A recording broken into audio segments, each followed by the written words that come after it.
That I'm would be teasing, me, Karen. I'm Nina teasing. Joe. All right, Karen, I want to introduce Karen Weeks. She's the president of the ECMC. So, Thanks, Nina Joe. Welcome, everybody. I know a little rough start, but we will attempt to make everything go smoothly from here.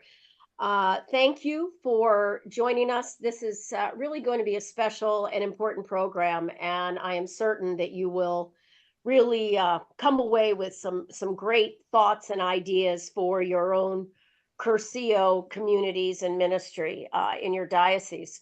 So, with that, I wanted to just bring your attention first. I want to thank Sam Amira. He is the host who set up our registration. He is on our secretariat here in Southeast Florida. He does amazing things with technology. I can't even fathom it. But thank you, Sam, for taking your Saturday, 2 Saturdays, and being with us and getting this rolling. Really appreciate it. Also, I'd like to introduce Rob Richardson, who is a past ECMC president. He is now part of our past presidents committee, if you will. It's a group of past presidents who act as mentors and counselors of such to consultants to the greater, larger ECMC committee. Rob is joined with Nina Joe Moore, who you've heard from today a little bit. And these two people have been instrumental in working with the ECLW. Nina Joe goes back, I think, to the beginning of time when first number one. Number one, it goes back quite a long ways, and she's very familiar with the many different um, benefits that an ECLW can give you in your respective areas. And their purpose today is to help train you all to be able to have an ECLW in your in your respective diocese. There are a lot of different ways that an ECLW program can be offered, and that's part of what they're going to be talking to you about today, the different options. If you have not received the manual, which has been updated, and Nina Joe did send it out to all of the participants, please email her, let her know that you need it. Otherwise, I'm going to turn it over to the two of them and take it away. Thank you. Somebody's in the waiting room. Let me admit them.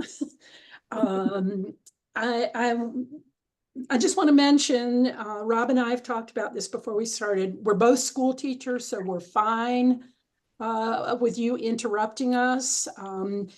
It's best if you do it through the chat, because raising the hand, because we have a lot, yay, 27 of you. So people on the second screen, Rob and I might miss your hand going up. So if you'll just put a message in the chat, he and I will respond to you. And I'm on my university computer, and that's why it's only got 25. So there are two of you all that aren't showing on my screen. So what I'm going to do is I'm going to let Rob say a few words too, and then we're going to start talking about the manual that I sent. I'm going to go check and see if any of you all have emailed me and told me you don't have the manual while Rob's talking to you. So Rob, you're on. Okay, good morning, all. I want to begin by saying, as Craig Nobles mentioned earlier in a conversation we were having that many of you probably heard, he made pretty significant sacrifices to be here. This is a Saturday morning. This is a free time for people who are still working, who could be out enjoying themselves in the beautiful weather, for those of you who have beautiful weather. And I just want to thank you for coming, and I want you to know how honored we are to have you.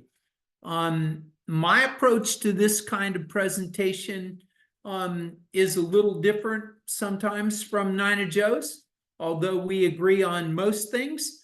I'm looking forward to getting feedback, and my presentations of particular items in this activity session will by nature be interactive. I will ask questions and I want you to answer.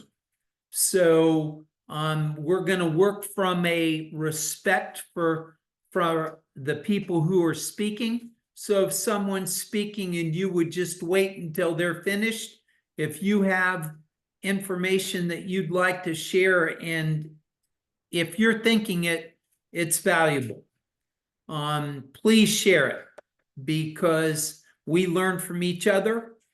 We'll provide you with some hopefully pretty valuable information, but oftentimes something that's said by one person resonates with another and generates an idea that Nina, Joe, and I wouldn't have had. And everyone deserves to hear it. So thanks again for being here. And thanks again to Sam, who spent 25 minutes allowing me to be able to register yesterday. So I confirm what Karen said, that Sam is an ace. Nine Joe, kick it off.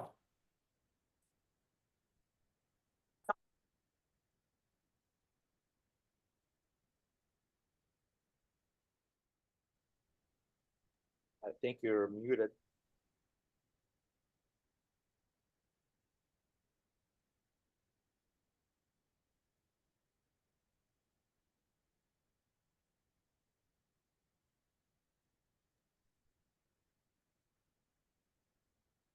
All right, I'm sorry, I'm still trying to get the manuals to those of you that did not. Some of you, I believe, came in with a group, so it was sent to whoever the group was. Ellen Harland, if you'll send me an email address, I'll copy it and I'll send it to you in a minute. The whole aspect of the manual is not, it's ready to use, and it's something that you all can look at carefully when you're on your own. We're gonna, Rob and I are gonna point out a few things out of it and talk about the different ways that you can arrange for one. I just want to start by saying that the ECLW is part of the national ECMC, Episcopal Cursillo Ministry Committee. And I happen to be the national coordinator for that. And as Karen said, I actually went to the first ECLW back in 1987, no, 84, I think it was, that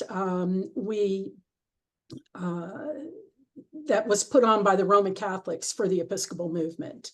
So I've been involved with it for a long time, and it's morphed into many different types. And Rob and I have been doing a little bit of morphing ourselves the last few years of what it looks like. So, but the current practice is that if you want to host one, all right, you need to you can either contact me as the national person, and Rob is my person that I work with from the past presidents and from the ECMC. And that request then goes to the ECMC committee that is in charge of that. And then we put it together depending on what format that you want. And we're going to talk about formats here in a little while. So the manual is for you to put it on. This is not for the participants that come to you, all right, for an ECLW. And so these issues here that are listed here will help you understand what we're going to talk about today, about the actual training. So let me see if I have, I've got more that don't have the manual. Rob, is there a way that you could look at those for me and or maybe you have a few things to say and I can take care of this with getting these folks that don't have the manual, the manual. Okay. Oh, okay. Lisa, you forwarded it. Thanks. I'm just reading the messages.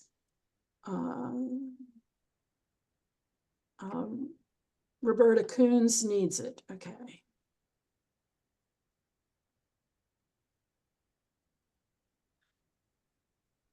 I'm sorry, folks.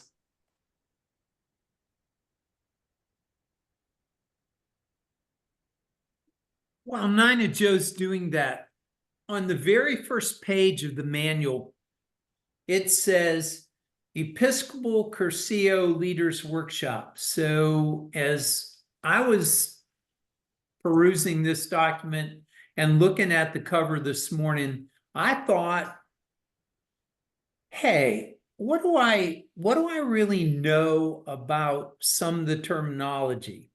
And so I went back and looked at Episcopal.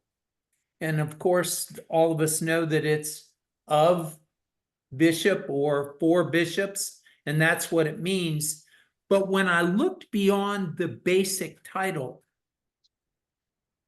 they talked about Episcopalians, and they talked about something that I think is really relevant to what we're doing in Cursillo these days. And it said that Episcopalians have a legacy of inclusiveness. And I think in today's world of Cursillo, that term inclusiveness has real meaning for us. And I think as we look at the Cursillo ministry, we need to keep that term inclusiveness at the forefront of what we think about when we design particular activities. And I'll say some more about that during some of my presentations on the talks that are forthcoming. I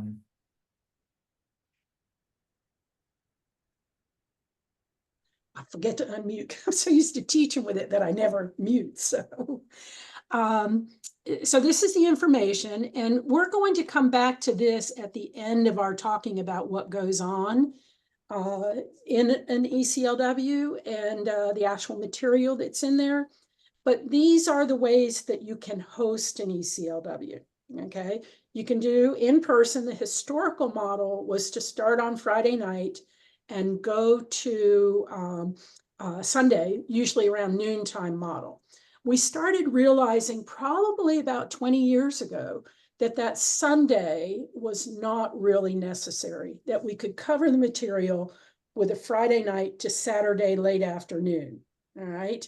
And so that made it so people could have a more local one and be home in time for church on Sunday, which of course is a positive teaching of Cursillo, is that because where we're called to be is in our own churches and as well as out in the world.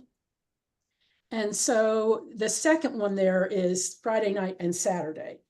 Then we also started doing a one-day version. We started doing that at the national conference back probably about 15 years ago or so. And so that really compacted things. And we didn't do any of the extraneous things that you will see in the schedule of having a party and on a Saturday night, you know, just kind of like the weekend sort of things. So it can be done in a one-day version. And then we also just recently started doing a one-day version, but you choose some of the topics that you think are most important in your ministry at this time. So that one's a little bit different, and we'll talk more about these, as I said, later. But yeah, you're going to have a whole lot of different models that you can use. Now, we could do a Zoom one. Rob and I did a Zoom one.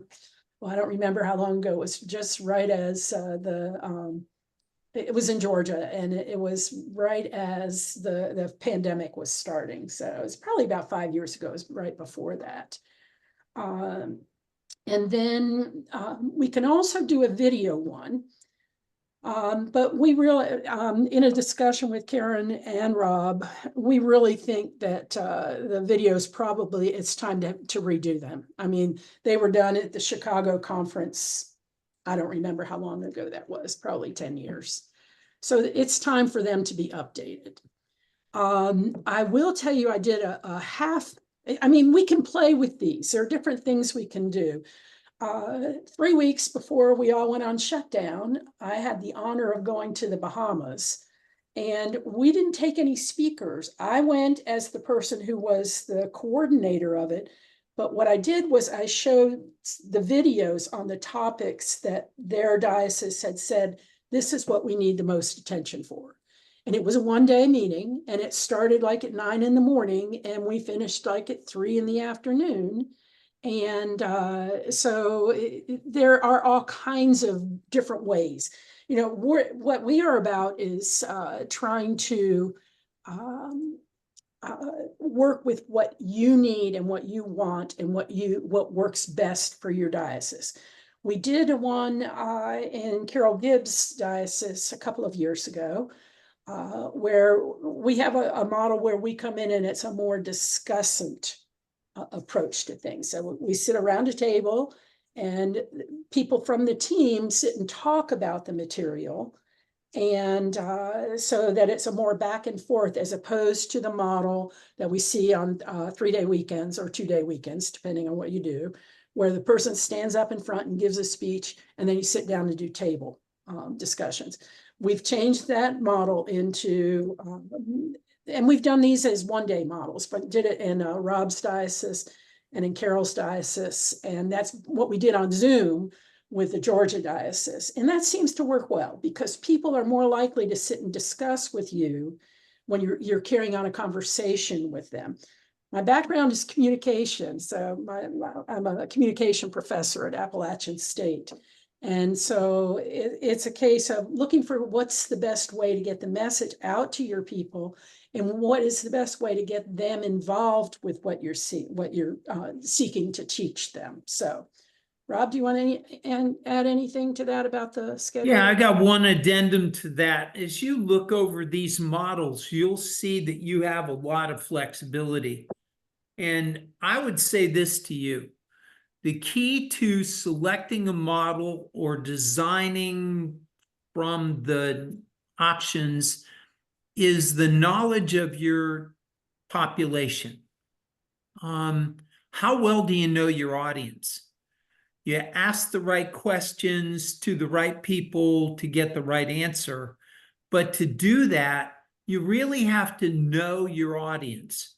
And in knowing your audience, that pretty much gives you the information you need to select and design a model that's going to be most effective for you. You may have a very experienced group of Cursillistas.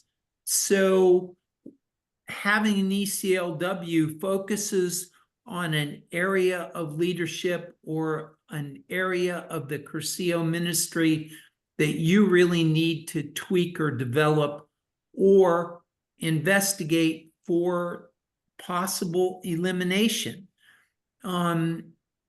You need to know that audience really well to be able to take on those activities. So I encourage you that if you're going to do an ECLW, ask a lot of questions of the audience so that you know going in what you need to, what that ECLW program needs to contain. Okay, 1 second. I'm sending the manual one more time. So I get there.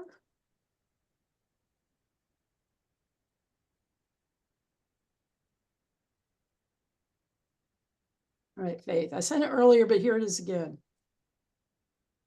Okay.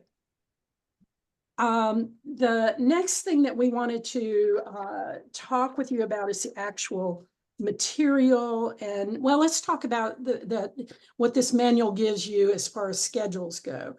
It does not give you everything that you just saw on that list, because the other ones, as a team schedule. Team schedule is when you bring in 3 people at least 3 people. There will be 2 lay persons and a clergy person, all right, with a regular schedule where you start on Friday night and go till Sunday afternoon, okay? And that's what this is. So the team comes in on Thursday, and then they meet all day Friday, and the people come in Friday night. So this is the first model. It's the one that we've moved away from quite a bit. So, and you can see how it's laid out. And if you're in a conference center, that works fine, that works well. But a lot of people had started to complain about that they can't afford to do conference centers, that the price of conference centers has gone, has skyrocketed.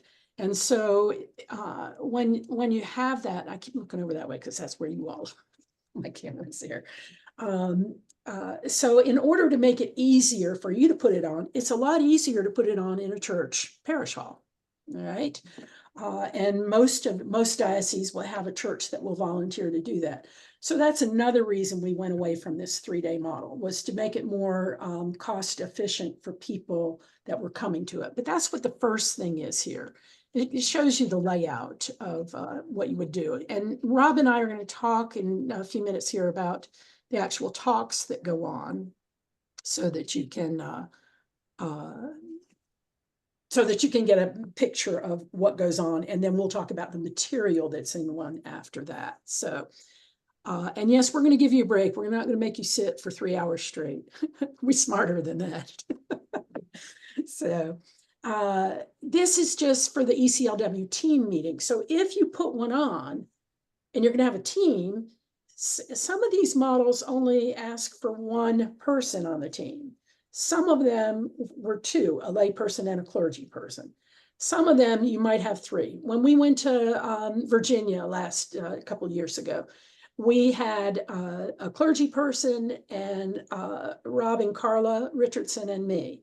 So it just depends on what works for you. It also depends on a couple of other things. It does depend on how much money you have to spend on putting one on. So it's a part of that process. But if you have a team meeting, when we went to Virginia, we did a team meeting, even though that was one where we sat around the table and discussed about 6 different topics that diocese had asked for. There's an expense to that because you have to bring them in, all right? And what we have always said in the past that it needs to be somebody from outside your diocese. But we have discussed this over the years, and we're not so sure that it needs to be somebody from outside of your diocese. Of course, the whole reason that that was originally taught was that was, number one, the Roman Catholic model, but it also was the teaching of a prophet in their own land. All right, won't be listened to. So, but this here is just a model for if you're going to bring in a team. All right, when we went to Virginia, as I started to say before, the 4 of us met in the Hampton Inn lobby area, well, actually a breakfast area, and sat with a glass of wine and met the night before we were going over there. So it just depends. We're just trying to be more flexible. We think if we are more flexible and we weren't so draconian about you have to do it this way, that more people would be putting on ECLWs. To be quite honest, we've only had about 5 ECLWs in the last 5 years. And that's less than 1 a year. And of course, we didn't have any during the pandemic, during the lockdown times. So, I want to add one thing to that, and that would be this. Nina Joe and I have both been blessed.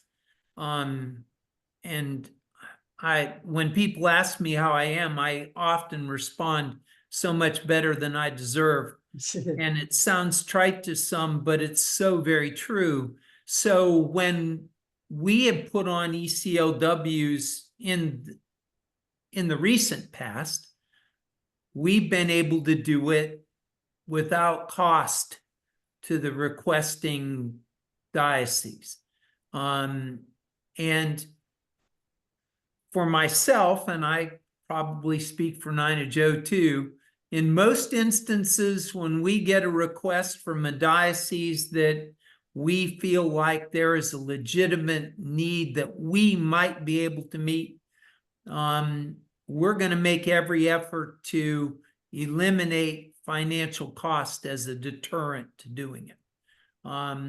We believe in this ministry. So if you have a need and you feel like it would be beneficial for your diocese to have some kind of ECLW training, regardless of the focus, we'd first want to talk about the focus and make sure that we had the skill set that might be able to meet the need, but do not let monetary restrictions be a deterrent, at least initially. Put in the request and let's have a talk. Okay. I have to stop share because I went to San Joseph. I just sent that to you. So and that means I've closed down share. So here we go. Anyway, this just lays things out. There are different aspects that you can talk about in the meetings. There are some people that might, for example, I know of folks that have, they don't donate their trip to you. Okay, so if finances is an issue, as Rob just said, make sure that you speak up when you request that, because when you request it that you want one, all right, we're going to send it to the ECMC, and then we will be able to put together a team for you. Or you're going to talk to us about, oh, we have these people that understand this material. You all could be on a team after this today. So those are just some things. This is just more about the team meeting. And Rob, I'm going to let you speak about this because you have just played with this when you and your daughter were redoing the. Yeah, Nina Joe's referring to the history, and if you have a copy, it begins on page 8. We did our very best to put together a summary of some of the key information, and it goes up through when the ministry, the Episcopal Cursillo Ministry Committee, was referred to as the National Episcopal Cursillo Committee. It stops there, and Karen Weeks and I have talked about that, and Nina Joe noted that the history stopped with NECC. Karen and I are planning on, and you will get the addendum to that when it is completed, but Karen and I are going to sit down and we're going to put together the historical key features of what has occurred since the NECC became the ECMC, which, for those of you who remember that, Nina Joe and I were in Charlotte at the last NECC conference when Presiding Bishop Catherine Shorey said, I want to make a request that the National Episcopal Cursillo Committee become the Episcopal Cursillo Ministry Committee, because you are a ministry and you are not national, you are international. And I think you should be recognized as such. And it was interesting because the keynote speaker at the conference in Charlotte was the now presiding Bishop, Michael Curry, who immediately put his mark of agreement on Presiding Bishop Catherine Shorey's request that NECC become ECMC. So that'll be one of the key features that we add to the history, but we're going to complete this history and make sure that you get an updated copy just as soon as it's completed. Okay. What follows in the manual is then the participants' schedule. And Rob and I are going to go through these talks, just a general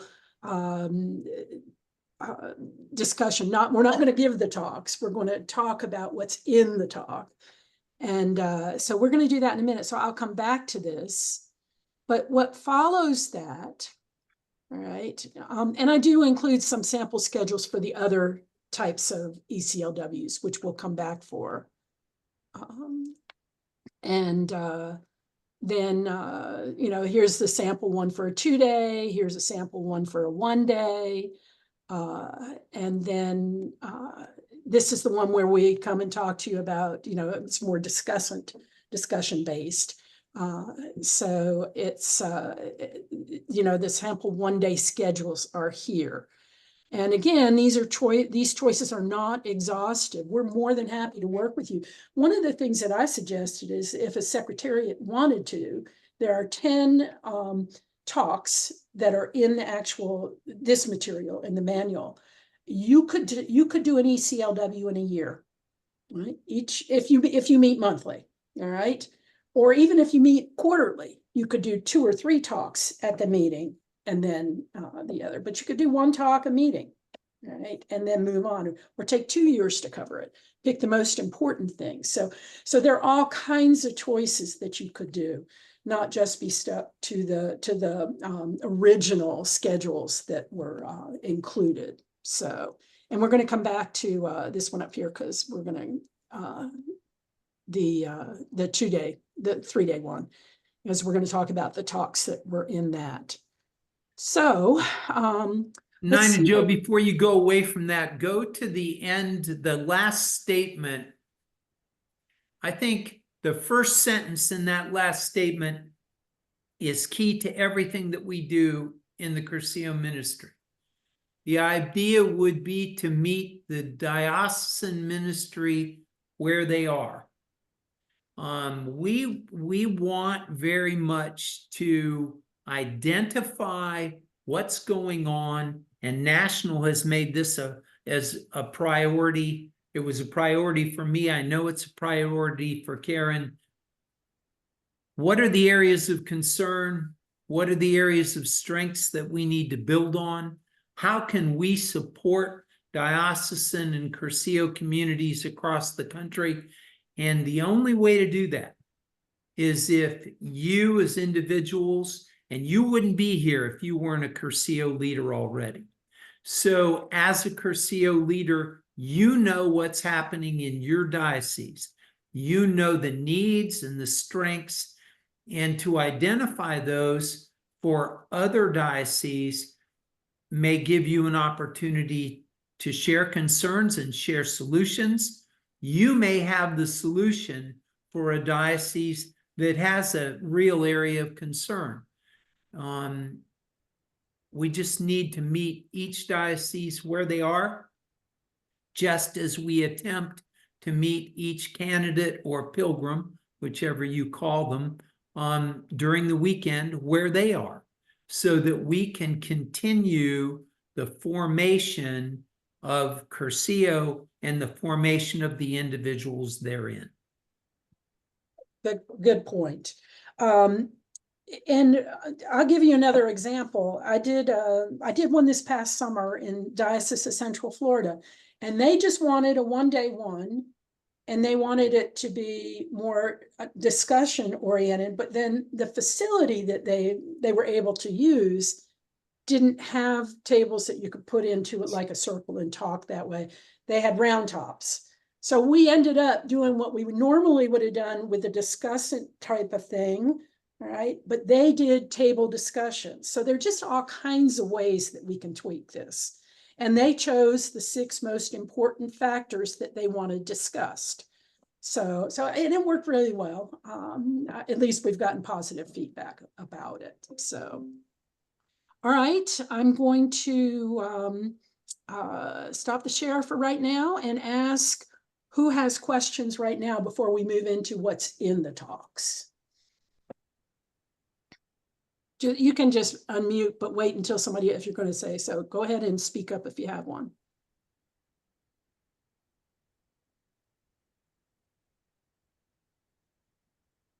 They call this wait time in our field. If I wait long enough, one of y'all will have a question. No? I'm just checking both my screens. I have a question. Yes. David Gross. Hi, David. Hi. Um, earlier in the presentation, Rob mentioned, knowing your audience. And my question is, have you all developed any set of questions that we could use that would help us to know our audience? I can think of some I would use, but I didn't know whether there was a set of questions that had already been developed for that purpose. No, there isn't, but that's an excellent idea. That's an excellent idea that either we, Rob and I, as the basic people that are, as the coordinator and the past president, could certainly work on that. Or the committee that's with ECMC that's going to be not in charge, but they'll be the ones that we answer to, or that we contact as the coordinator. I'm sorry? Oh, okay. I thought somebody else had something to say.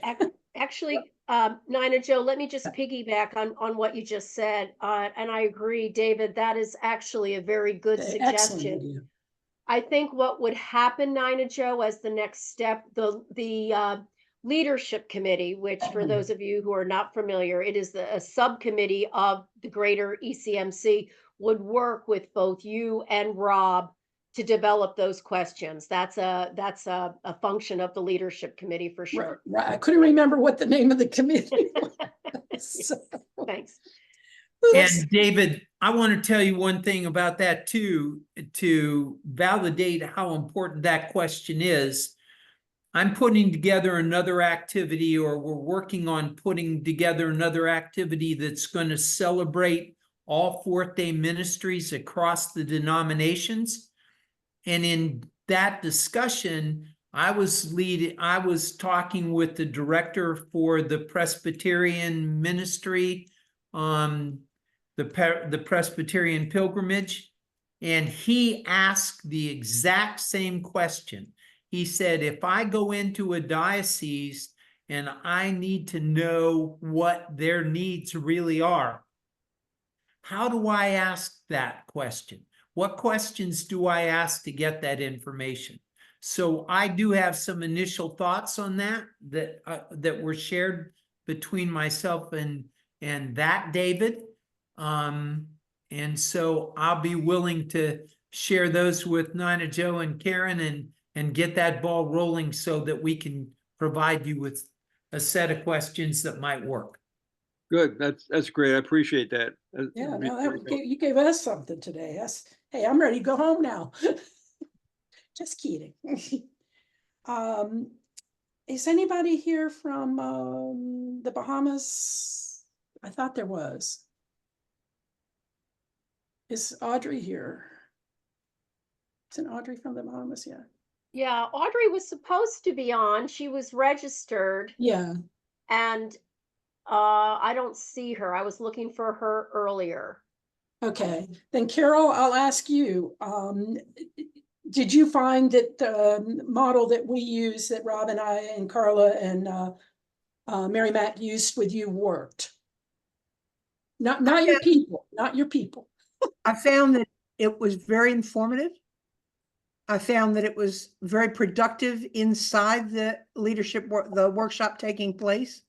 I thought that folks had a wonderful idea and showed some wonderful ideas. I also found that the most important thing is that you have people attending that are willing to follow through on those ideas. If they are not willing to follow through, the whole thing falls dead in the water. And I think David's question helps us answer that. Yes. Yeah. Rob, did you have your hand up? No, I was just agreeing with Carol. Yeah. That's absolutely right. You can talk about the greatest ideas and share the most wonderful information, but you have to then identify people who are going to put their feet on the ground and really do the work. Right. And that's the key to the follow-up that really has to occur to make any of these activities fruitful long-term. Okay. All I right. loved it, by the way. I had a great time. Oh, good. I was excited about the I whole thought thing. it went real well, you know, I and the thought so time we too. did it in Fayetteville, it went real well. And Yeah. Georgia, we did on Zoom, but Rob also did one with them separately down, I think it was at Honey Creek, wasn't it? We went to Honey Creek and did a modified ECLW that Mhm. was very different, but it had targeted questions, and those targeted questions eventually led to a really, really positive reinvigoration of the ministry. I'm And that's what's most important is that, Yeah. that we meet your needs, right? Yeah. Instead of having to say, okay, this is how it's always been done, which we Episcopalians have a tendency to do, right? It's always been done this way. This is the way we have to keep doing it. And so, you know, we've kind of slowly moved towards more models to put one on, but now we really are going to put the ball in your court also that has you tell us what you need as far as leadership material goes. And we're going to go to that material here in a second. And by the way, before we jump forward out of that discussion, that success, that reinvigoration to large part was due to the work of Rose Wilson from Georgia. You know, she's in a good diocese. instrumental in the whole put together and the operationalization and the success of it. So, if you want to talk about how it's done and how it worked in one area, connect with Rose, build a bridge with her. I've just spent 3 months in Savannah, and they are really supportive of the ministry. So it's in that diocese for the most part. So people I talk to, at least. Okay. Any more questions or comments? Or as I say to my class, snide remarks. Is it time for a break? It's been I was an hour. thinking maybe some of you all might need a restroom break. It's been 50 minutes, but it's not 150, really 50, because it's about the time we take a break in college classes, is 50 minutes. Nobody does it. Okay, let's say 10 minutes. Come back at noon. Well, Yeah, back at on the noon. hour. I forgot some of y'all are out west, so come on back and on the hour. Back at noon, yep, or whatever Noon time for it us, is yeah. in your area. Noon, 11, 10, 9. There you go. Okay.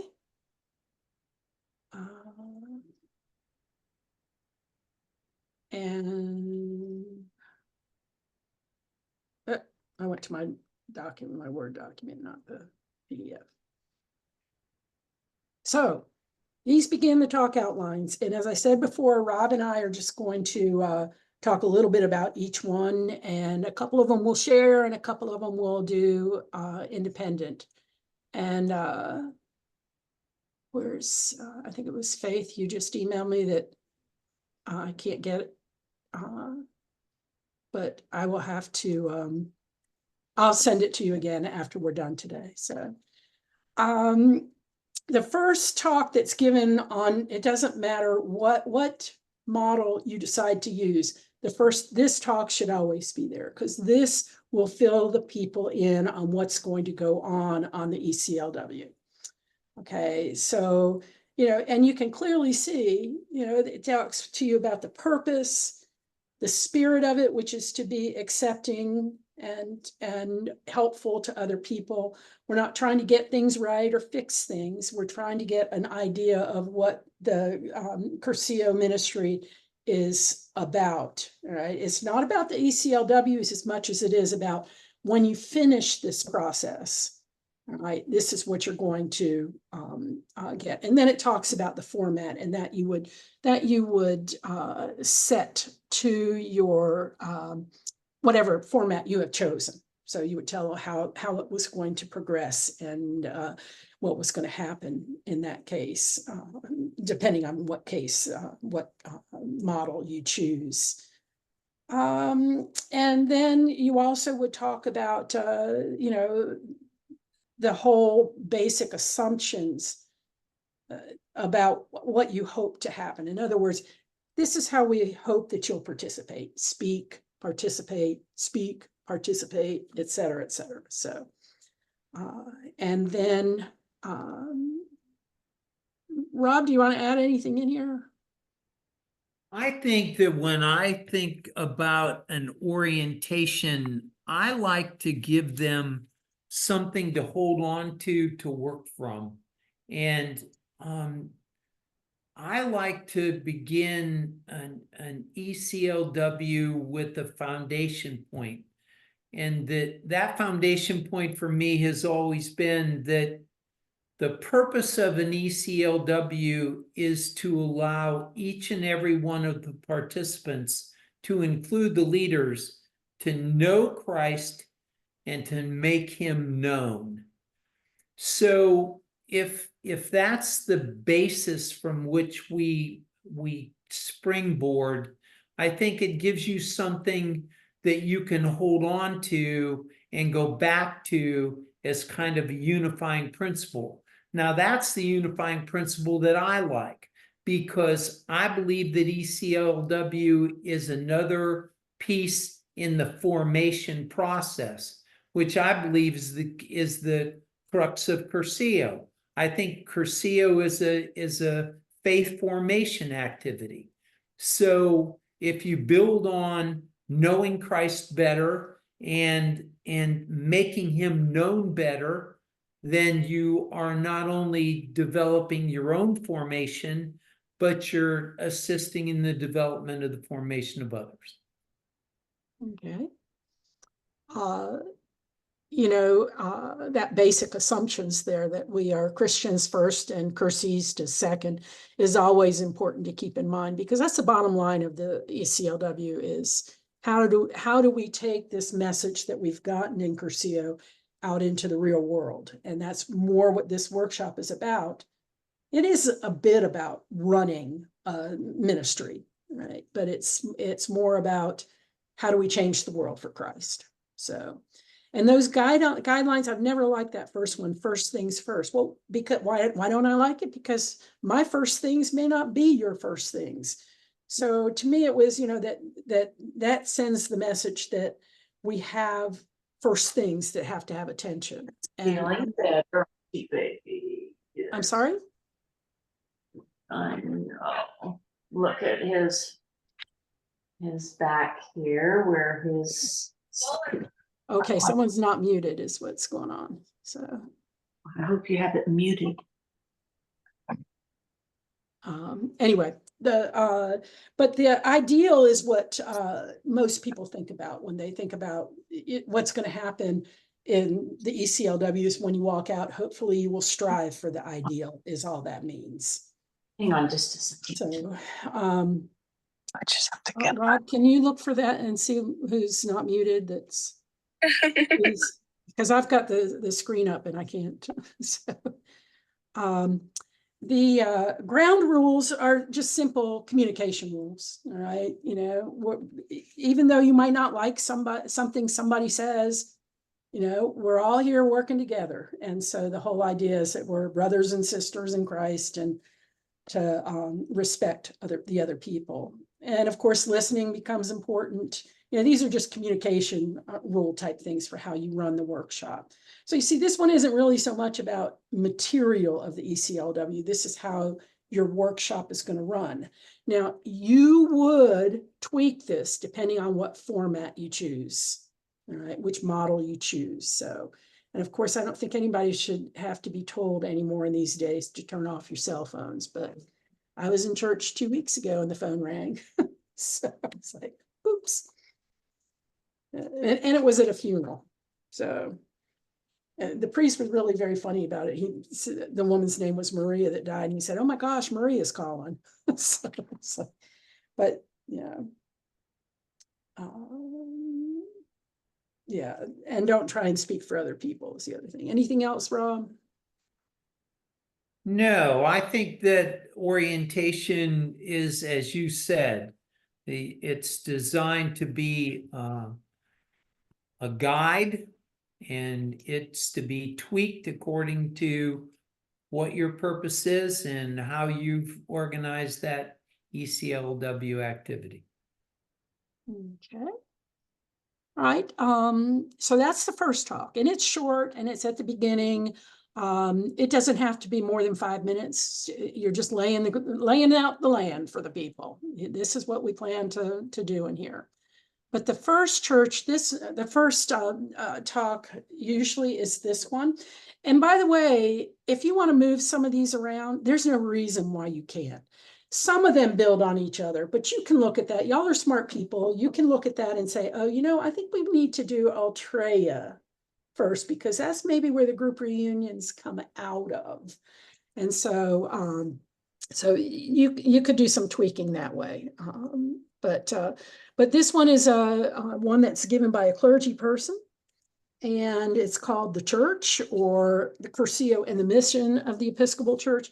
And the bottom line of this talk is that that Cursillo is a part of the church. It isn't an entity unto itself. All right. And so the whole idea of this talk is to understand that, that there are some people, and you'll have some in your diocese, not so much as you did back in the 70s and 80s, but where Cursillo becomes their church. All right. And so it addresses that. It addresses how some people still look at this. There are some people still in my church that look at this as some secret society. And we brought that on ourselves, by not being willing to speak up and tell people what Cursillo really was fully about. And saying, so, well, they aren't secrets, they're surprises. Surprises are secrets, folks. So, but so we've brought some of that ethos to the ministry by some of the things we've done in the past. But this way, if we look at what it's about, then we can share that it's more about how Cursillo becomes a part of the church. Well, the teaching of it is, of course, about the Holy Spirit and how important Christianity is in the world. When it was referred to as movement, the whole idea was that we would change the world for Christ. So that's what the movement was, moving towards a Christian society. And teach some things about the rhetoric of social movements in my profession. And one of the things about being called a movement, why it's a good thing to go to the ministry, calling it the ministry, is that movements have a beginning, a middle, and an end. All right. And so lots of y'all know this because you've seen it in your own diocese, where we lost sight of what this mission of Cursillo was and where it fit in the church. And it became an entity unto itself and was no longer trying to change the world for Christ. It was more about changing our ministry, or movement, as we called it in those days, to fit what we see it to be. So that's what this talk addresses, is never lose sight of what we set out to do in this ministry, which is to change the world for Christ, and that we are part of the Episcopal Church. And of course, it has one of the things that's important about this talk is it refers us back to the tripod, the piety, study, and action, which, as it tells you there, is an ancient formula. So it's got its parts that make it fit into the church, but we can't lose sight of it, the fact that it's part of the church. So that's what this talk is about. And of course, it's given by a clergy person, usually. We've had some weekends where we didn't have clergy people. We had one in Central Florida a number of years ago, and we had a lay person team, but we couldn't get a clergy person to come. And so we played the clergy person's talks from the videos that we had. Now, the videos were newer then, because we're talking about they had just been made. And so we showed the videos from that. But there are different ways that you can handle the aspect of this is supposed to be a clergy person's talk. Maybe you have somebody who's a spiritual director that might be able to give this talk well. So again, remember, we're all about tweaking if you need it tweaked. So Rob, do you want to add anything? Yeah, just one thing, and this is many people who are in attendance here know that I'm prone to manipulation. But one of the kindest things about my manipulations are oftentimes when I'm going to do it, I call it out and tell the person that I'm trying to manipulate that I'm going to attempt to manipulate them. This talk lends itself, I believe, to getting clergy who do not know Cursillo, aren't advocates of Cursillo, into the fold by asking them to do something. So when you are about to do an ECLW and you've decided that this talk is important, I would encourage you to look outside the fold of the clergy who are already active and even solicit their participation in the manipulation and ask someone who is a clergy person who you think might be a valuable asset to Cursillo to come and give this talk and give them the outline and say, we really need you to do this. Yeah, that's cool. I never thought about that. That'd be good. I will tell you that the use of manipulation is often used when talking about Cursillo.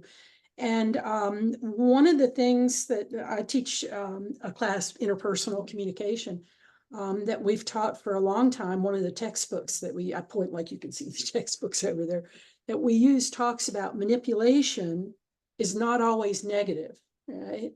In the true definition of manipulation, it's mutual satisfaction of needs. Where it becomes problematic is when the mutual is not in there. So, right. So anyway, all right, next one's yours. I'm gonna pull it up. Next one is mine, and the third talk is Ultreya. And if we had a full screen rather than focus on this, if you could take us back to full screen, I'm gonna ask a question. Oh, sure. That I need a get my- show of hands. All right. Okay, the question is this. How many of you have attended an Ultreya that you thought worked well? Now, how many of you have attended an Ultreya that didn't work well? Okay, so real quick, what was the difference? What made the difference? What's at the crux? What's at the core of a really well done Ultreya?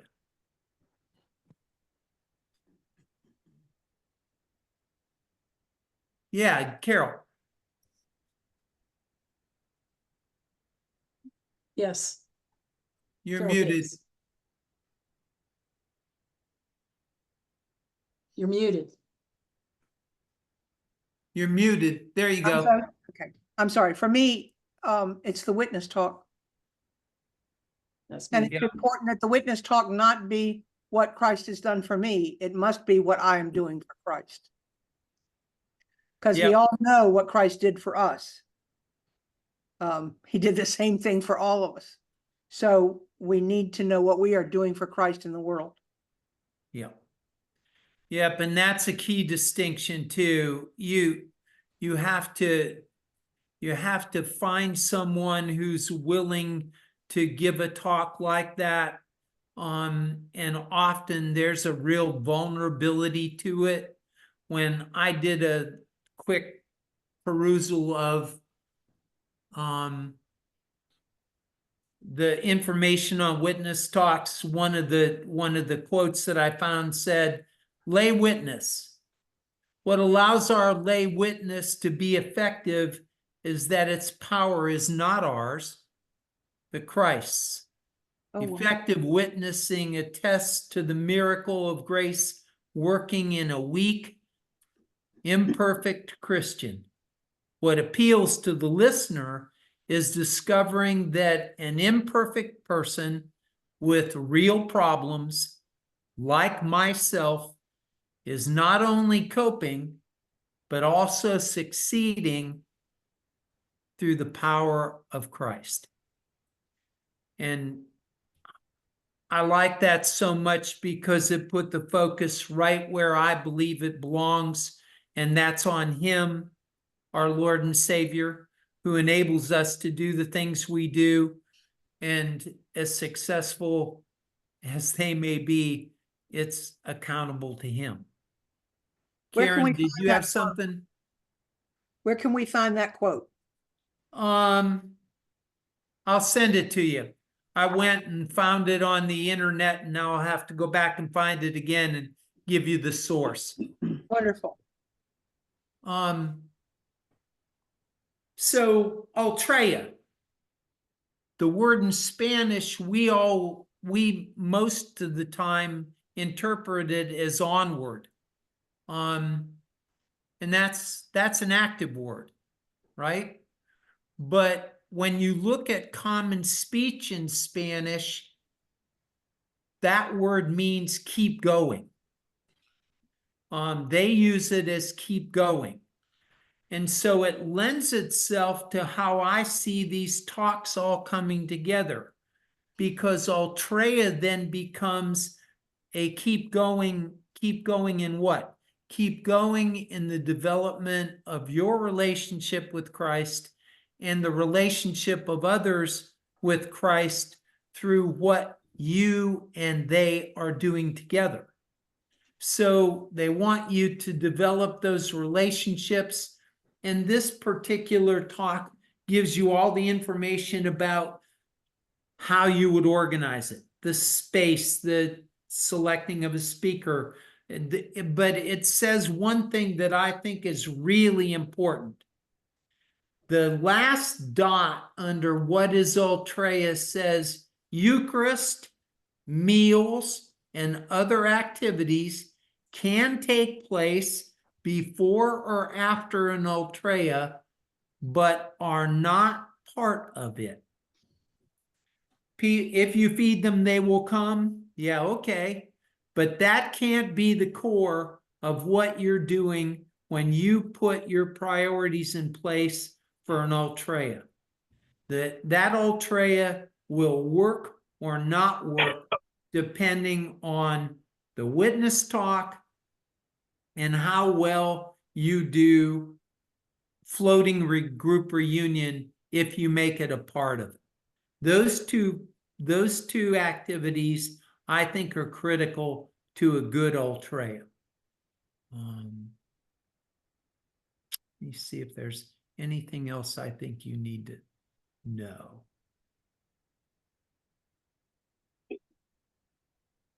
No, you can review all that information off the sheet. But I would say to you once again, just like we've said on all the activities, this particular talk needs to be geared to your audience.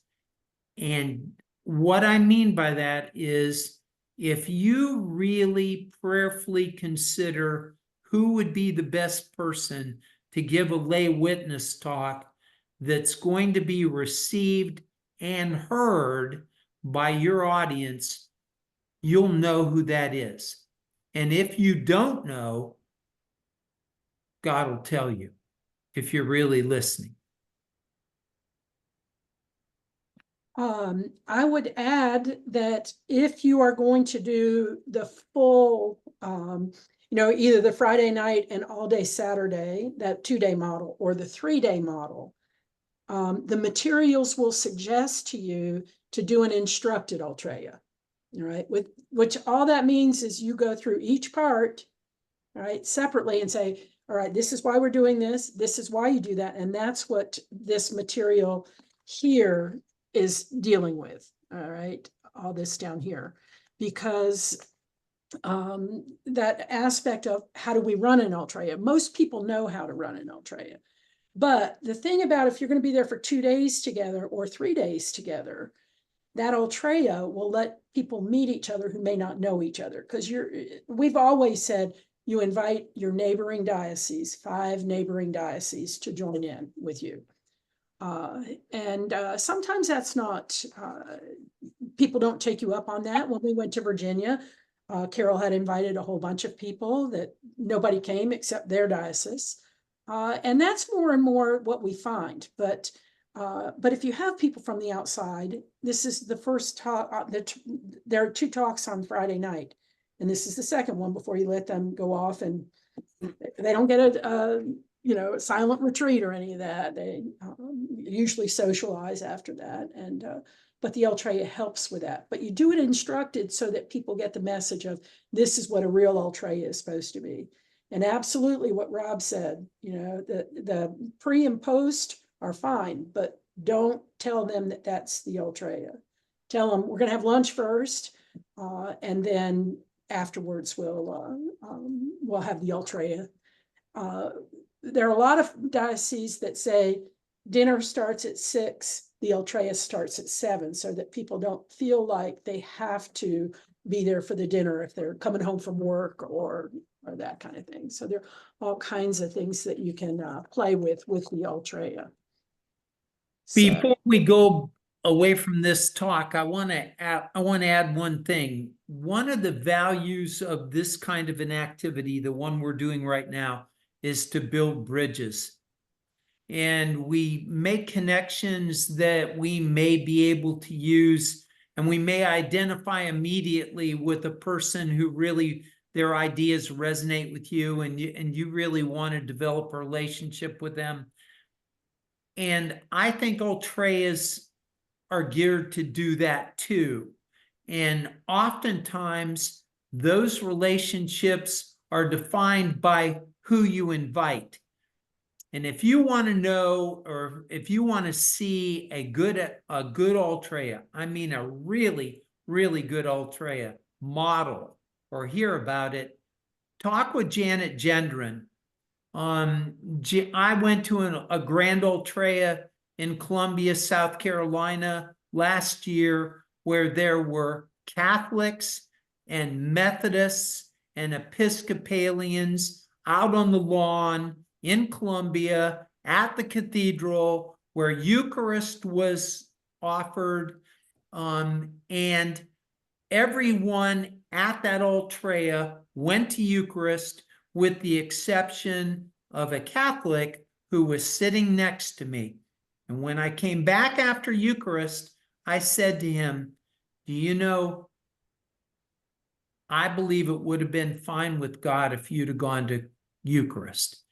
And he said, I struggled with that, but the next time I come to an Ultreya like this, I will go to communion.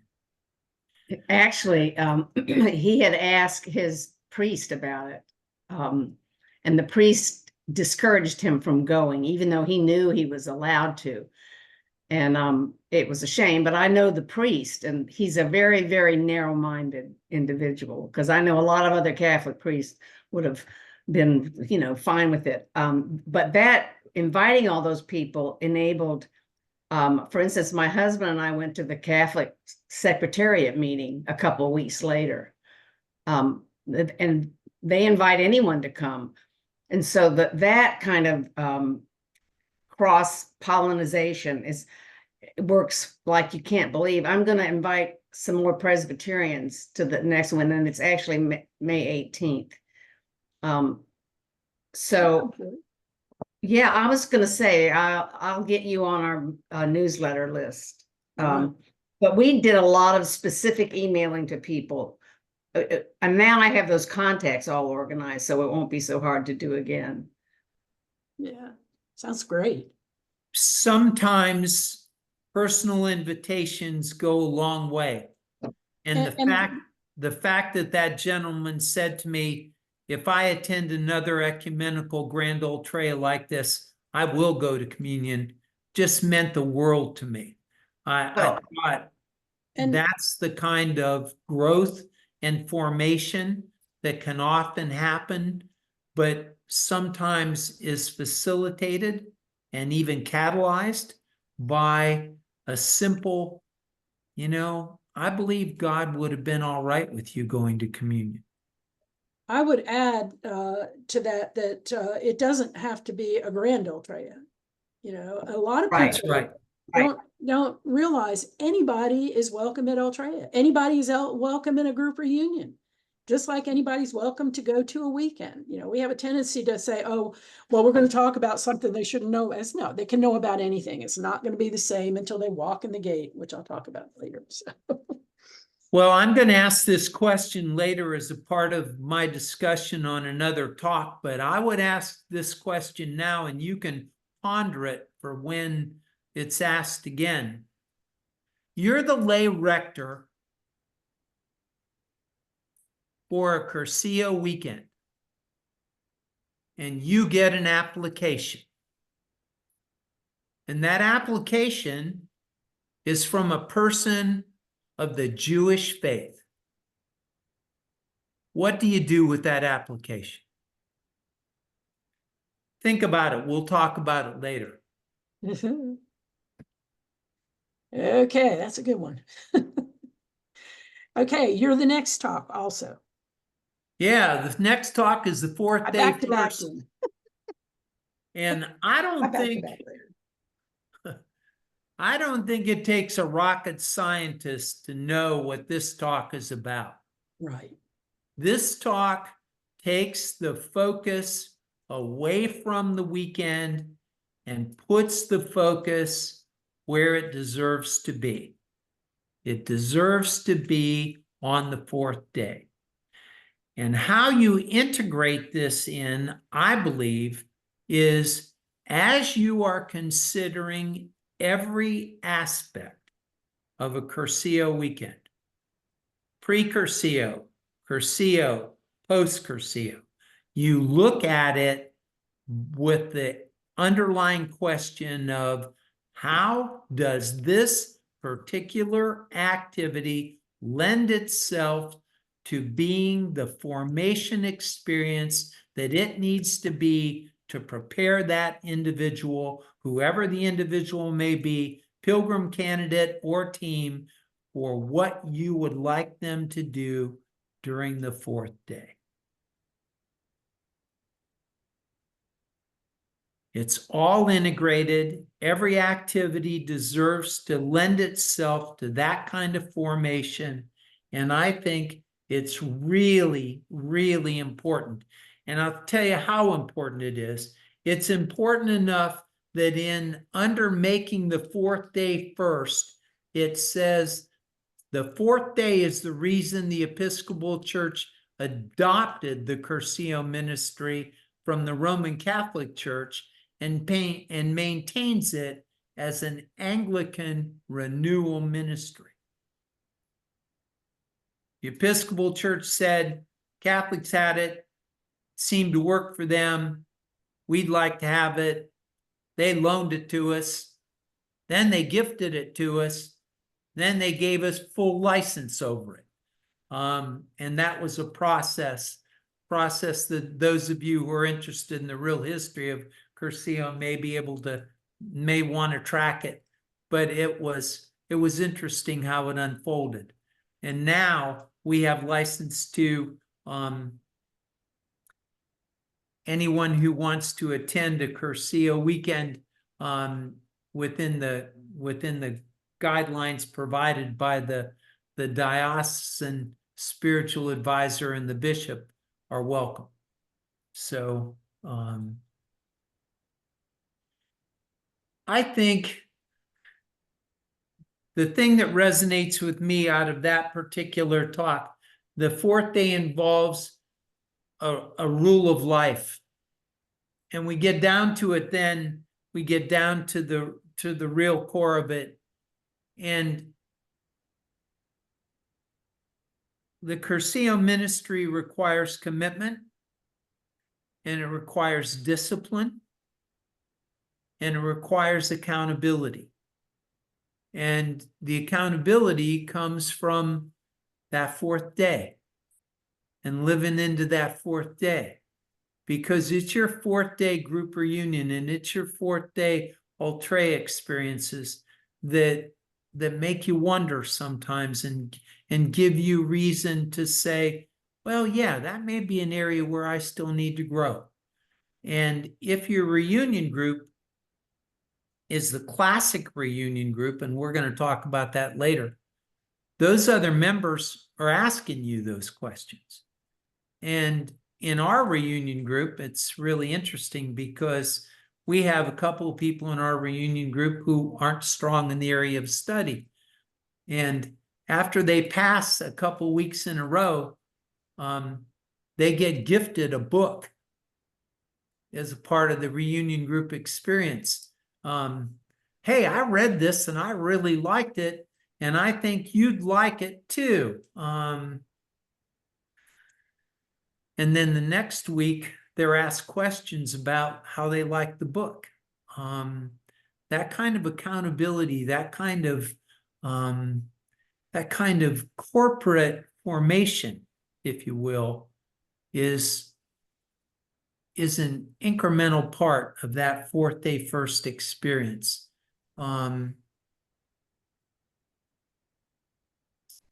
Fourth day involves a rule of life, and we're going to talk about rule of life later, but I think rule of life speaks to the discipline that you place on your experience with the ministry. What works for you? What helps you grow? What do you need to do to grow? And it helps sometimes. I think it's harder for me to ask myself that question than it is for my spiritual director to ask me that question. He seems to be a lot more comfortable asking me that question on a regular basis. If you don't have a spiritual director, if you've never had a spiritual director, just because you're a layperson, I would encourage you to consider doing that. It's been a very, very faith promoting experience for me.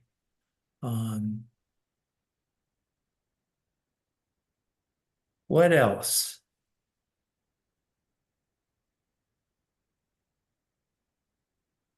Nope, I think that's it.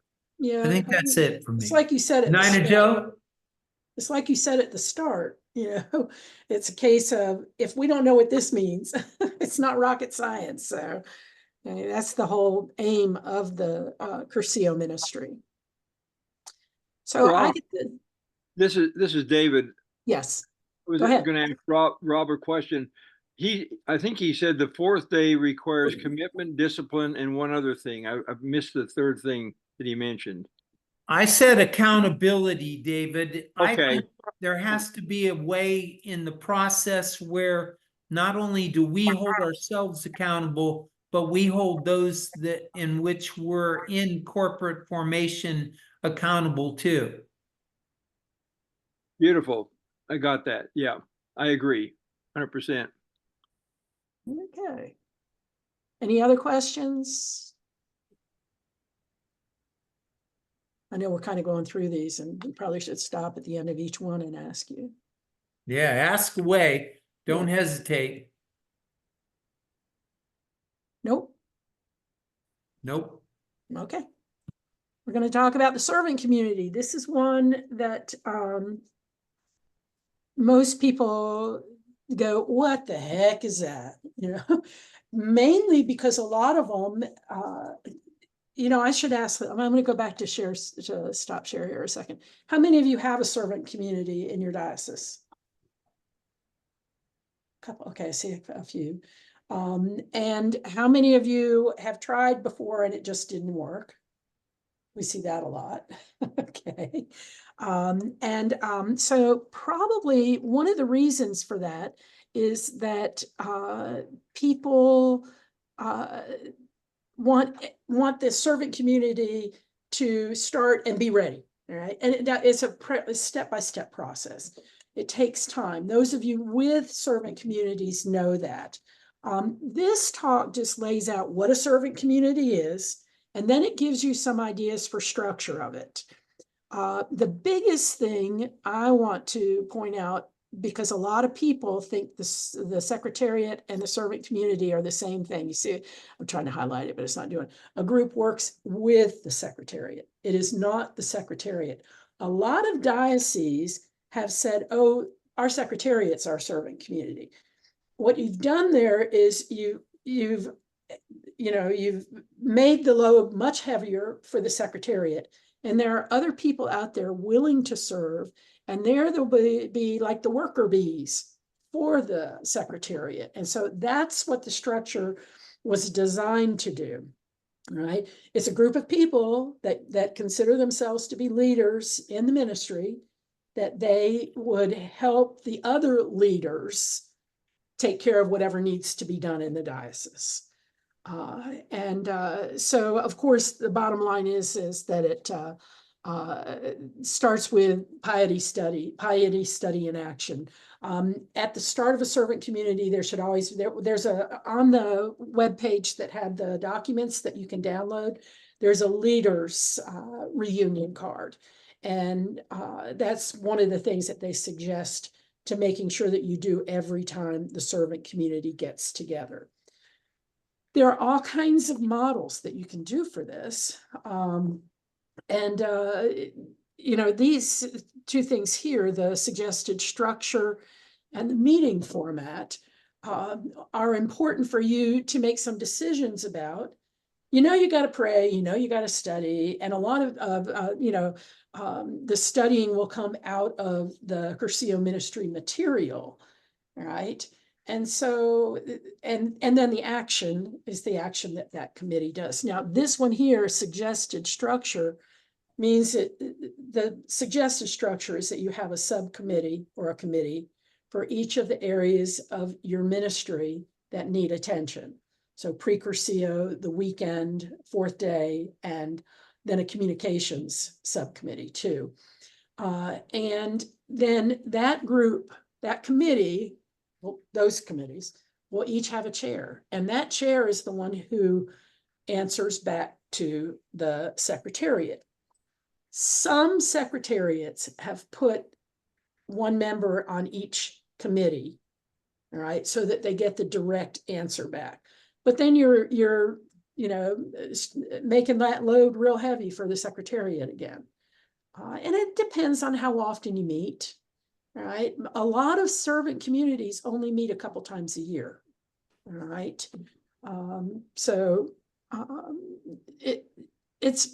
You design your servant community to fit what needs you have that need to be taken care of. So the meeting format obviously opens with prayer, and then the group reunion on the leadership group reunion card that I mentioned.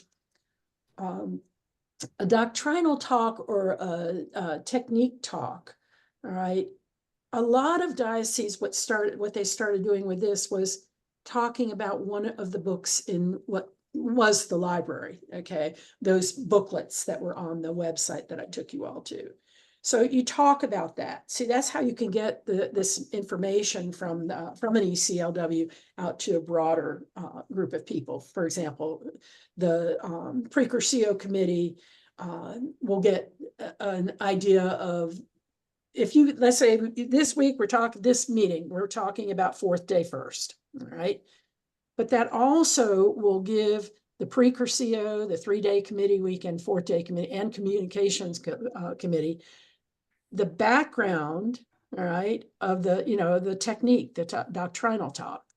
So most dioceses that I know of don't have a servant community, but the ones that do, they do the doctrinal or technique talk on one of the booklets from the national website. All right, it used to be the library. A lot of y'all have been active for a while, so you may still have the library. I do. I have two. Actually, there's one right over here in my office. So don't tell the governor or anything. It's a state institution. So, and then a work session, which that's where the subcommittees spread out and do the work that they need to do, right? And then singing is optional, but then when you're finished with that, then have a final prayer. Now, how you model this is up to you. Some dioceses that I know of will have their servant community meet before the secretariat meets, so that they can get the report from whatever's going on in the servant community to the secretariat right away. All right.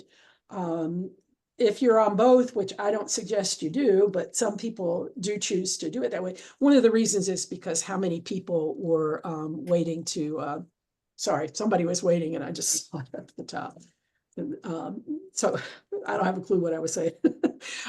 Some people, because they don't have enough people, right, that are interested in serving in the servant community, use some of the secretariat first. But as you grow and you strengthen and you know, a lot of y'all are rebuilding, you know, my diocese right now is not in existence, right? They're starting to talk about bringing it back, but a lot of dioceses across the country have gone into hibernation. So, you know, you set that part up however you want. Now, some people said, well, how does it work? I did an ECLW in Syracuse, New York once, and that diocese, some of y'all may be from up there, but that diocese is extremely long, all right? And so what they did was, it was 700 miles from the Canadian border down to the Pennsylvania border where that diocese ends. So if you're going to go to a servant community meeting and you're going to go up to 700 miles up to the Canadian border, people aren't going to do that. So what they did, and what we suggested that they do, is they put one committee up by the Canadian border in that region. And of course they had deaneries. So they did it, you know, that way, put it up there in that deanery, and then they put another one and worked their way down through this 700 miles. And then those people would report back, and then they would alternate. It's like, okay, so these are folks up here were fourth day first, the fourth day committee first, the first committee that they did. Then they alternated so that everybody in the diocese got to serve in different areas. But you know, that's an anomaly. I don't know. Some of you all come from large dioceses also. The California diocese there's a lot of distance between those. So you set it up for what works for you. And you know, is a servant community absolutely necessary? I would say if you want to lighten the load for your secretariat, yes. And these are just some tips here on general principles to follow. And by the way, I don't know of any diocese that I've come in contact with that has met more than 2 times a year. So it depends on how many weekends you hold. It depends on how many Ultreas you hold, and those kinds of things, how often that servant community meets. And it used to be that people were more interested in working on that 3-day weekend committee. But I don't know that I see that as much, of the ones that I'm familiar with, see that so much anymore. A lot of folks are really interested in the issue of pre-Cursillo because they're concerned about sponsorship. So, which Rob and I were talking about the other day. So, and then down here it explains what the relationship should be between the servant community and the secretariat. The secretariat is the policy-making agent, and the servant community is the one that comes up for ideas for policy-making, but they don't enact the policies, the secretariat does. So, questions? I need to go full screen when I do that. 2 quick additions before we go away from this servant community idea. The first thing is, oftentimes the servant community is developed for a period of time to address specific issues for which the secretariat or the particular policymakers do not have the expertise in that skill set. You go out and you identify people who can do things like if it was fundraising, or if it was grant writing, or if it was something specific that the secretariat wanted to accomplish that the skill set just wasn't on the secretariat. You would develop a particular committee, and that committee might only function for the period of time until the need was addressed. Mm-hmm. The other thing that's really important, and I don't think this is only important for servant community, I think this is important for secretariats too. The servant community should not become a habitat for entrenched leaders. Mhm. I believe in the adage of having mandatory terms of office. And I believe that if you're the lay rector in a particular secretariat, it is your responsibility to then mentor someone to fill your position. And that goes for anyone in any position on secretariat or on the servant community. I think you need new blood. With new blood brings new ideas. And with that forced kind of transition, it really puts the impetus on the people who are in leadership to identify people who they know can continue carrying the banner. Yeah, Karen. Yeah, I want to speak to that and just expand a little bit on what you've been talking about here in regard to the servant community and the secretariat. And I think it's important that folks know that what we have done here in Southeast Florida, we have a very large secretariat because we have combined a large part of the servant community and the leadership within into the subcommittees, which we have all of those that were listed in the manual. And we have brought in new people and have expanded those committees with the servant community.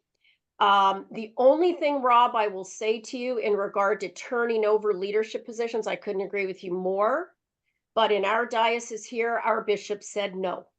He wanted the spiritual director, the lay director, which I am, and Father Bernie, who is on this program, is the spiritual director. We have been told that particularly because of what the pandemic has done to so many ministries around the country, I think one of the reasons why the pandemic really did not hurt us as much as it has across the nation is because we had such a strong, motivated leadership group. The bishop wanted that group to stay in place and remain in place until such time that we were well beyond the pandemic period. And that has worked exceptionally well for us. We've been able to hold 2 weekends last year. We have 2 more coming up this year, and we're graduating, if you will, pilgrims in large numbers with both men's, women's, and co-ed weekends because of the policy the bishop put in place.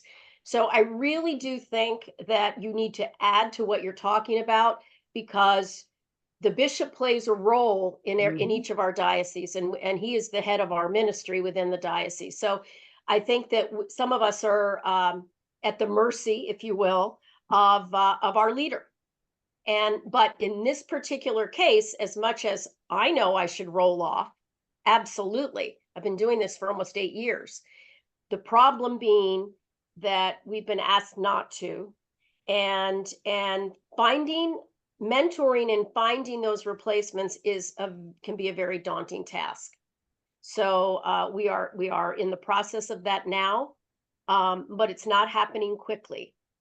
Well, Karen, I thank you for saying that, because that's exactly what I mean when I say you have to do what's best for your diocese. Right. And the bishop is, we're all parts of the bishop's, I can speak, bishop's pastoral plan. And if we are, then he gets to, a call on that. Yeah.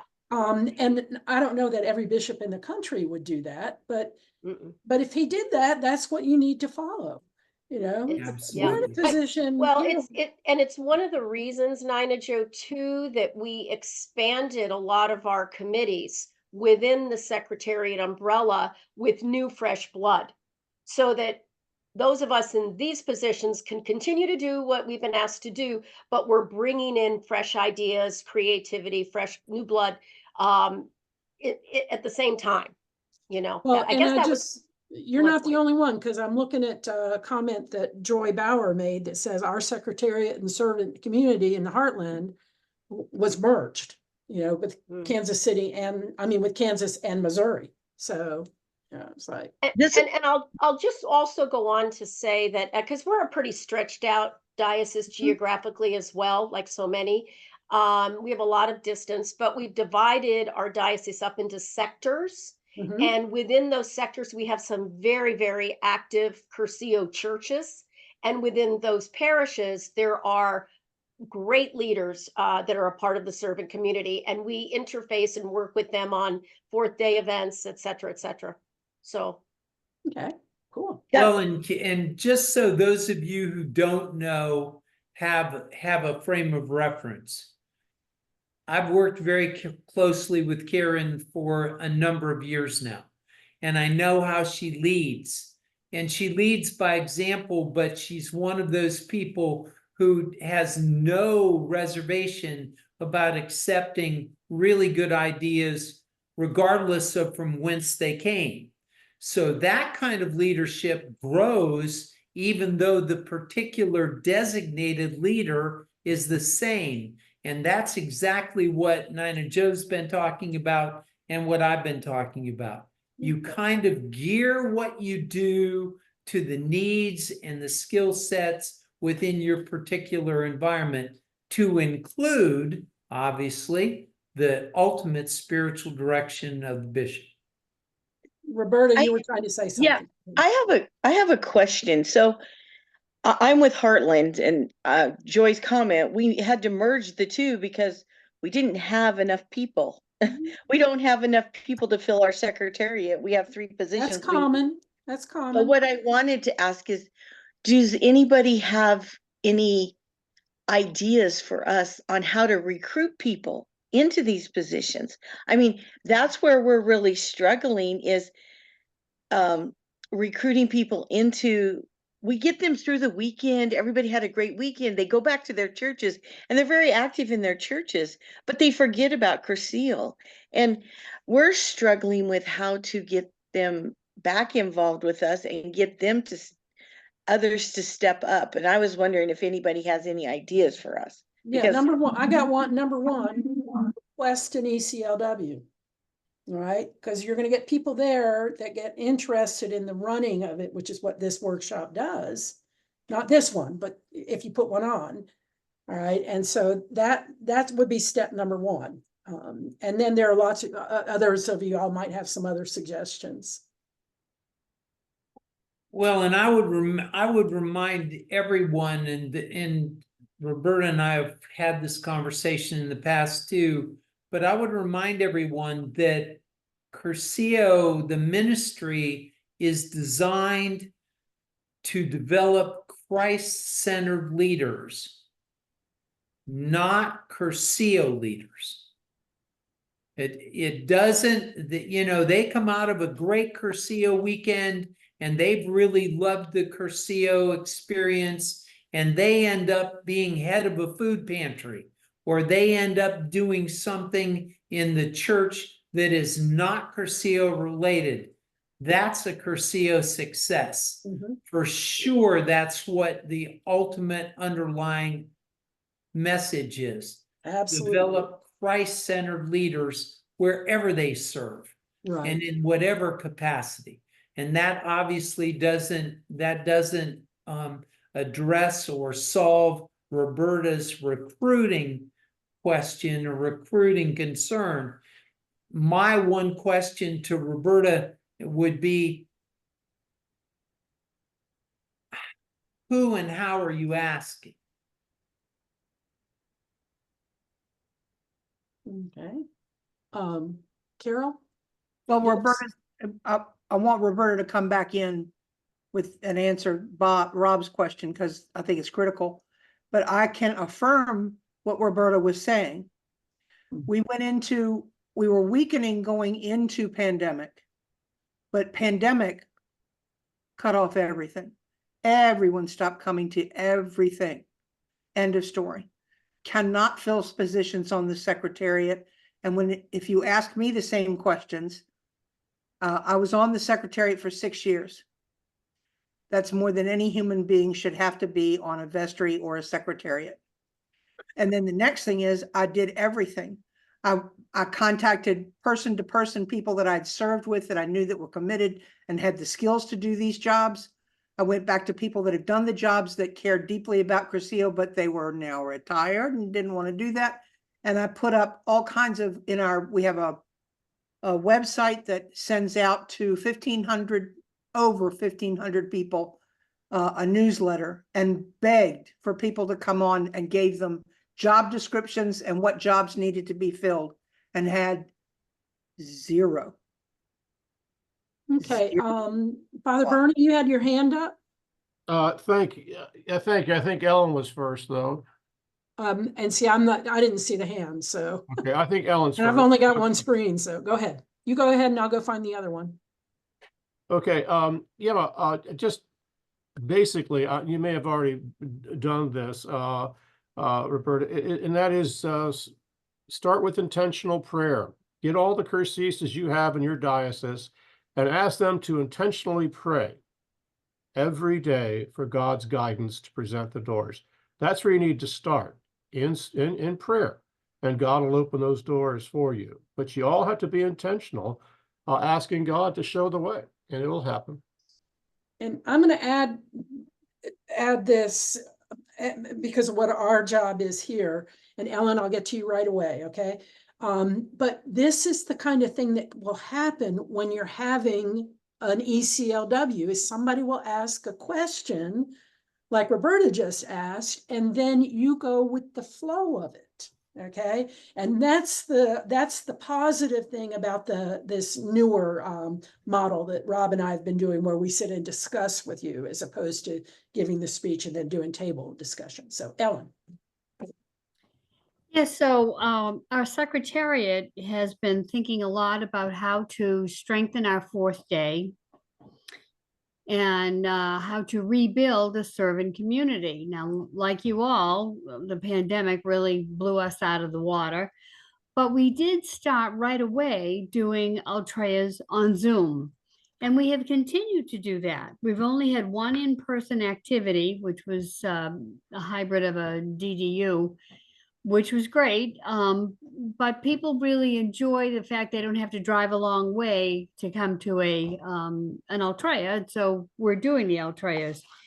And our Ultras are, again, a hybrid, and we rotate the facilitators between 8 or 9 different active parishes.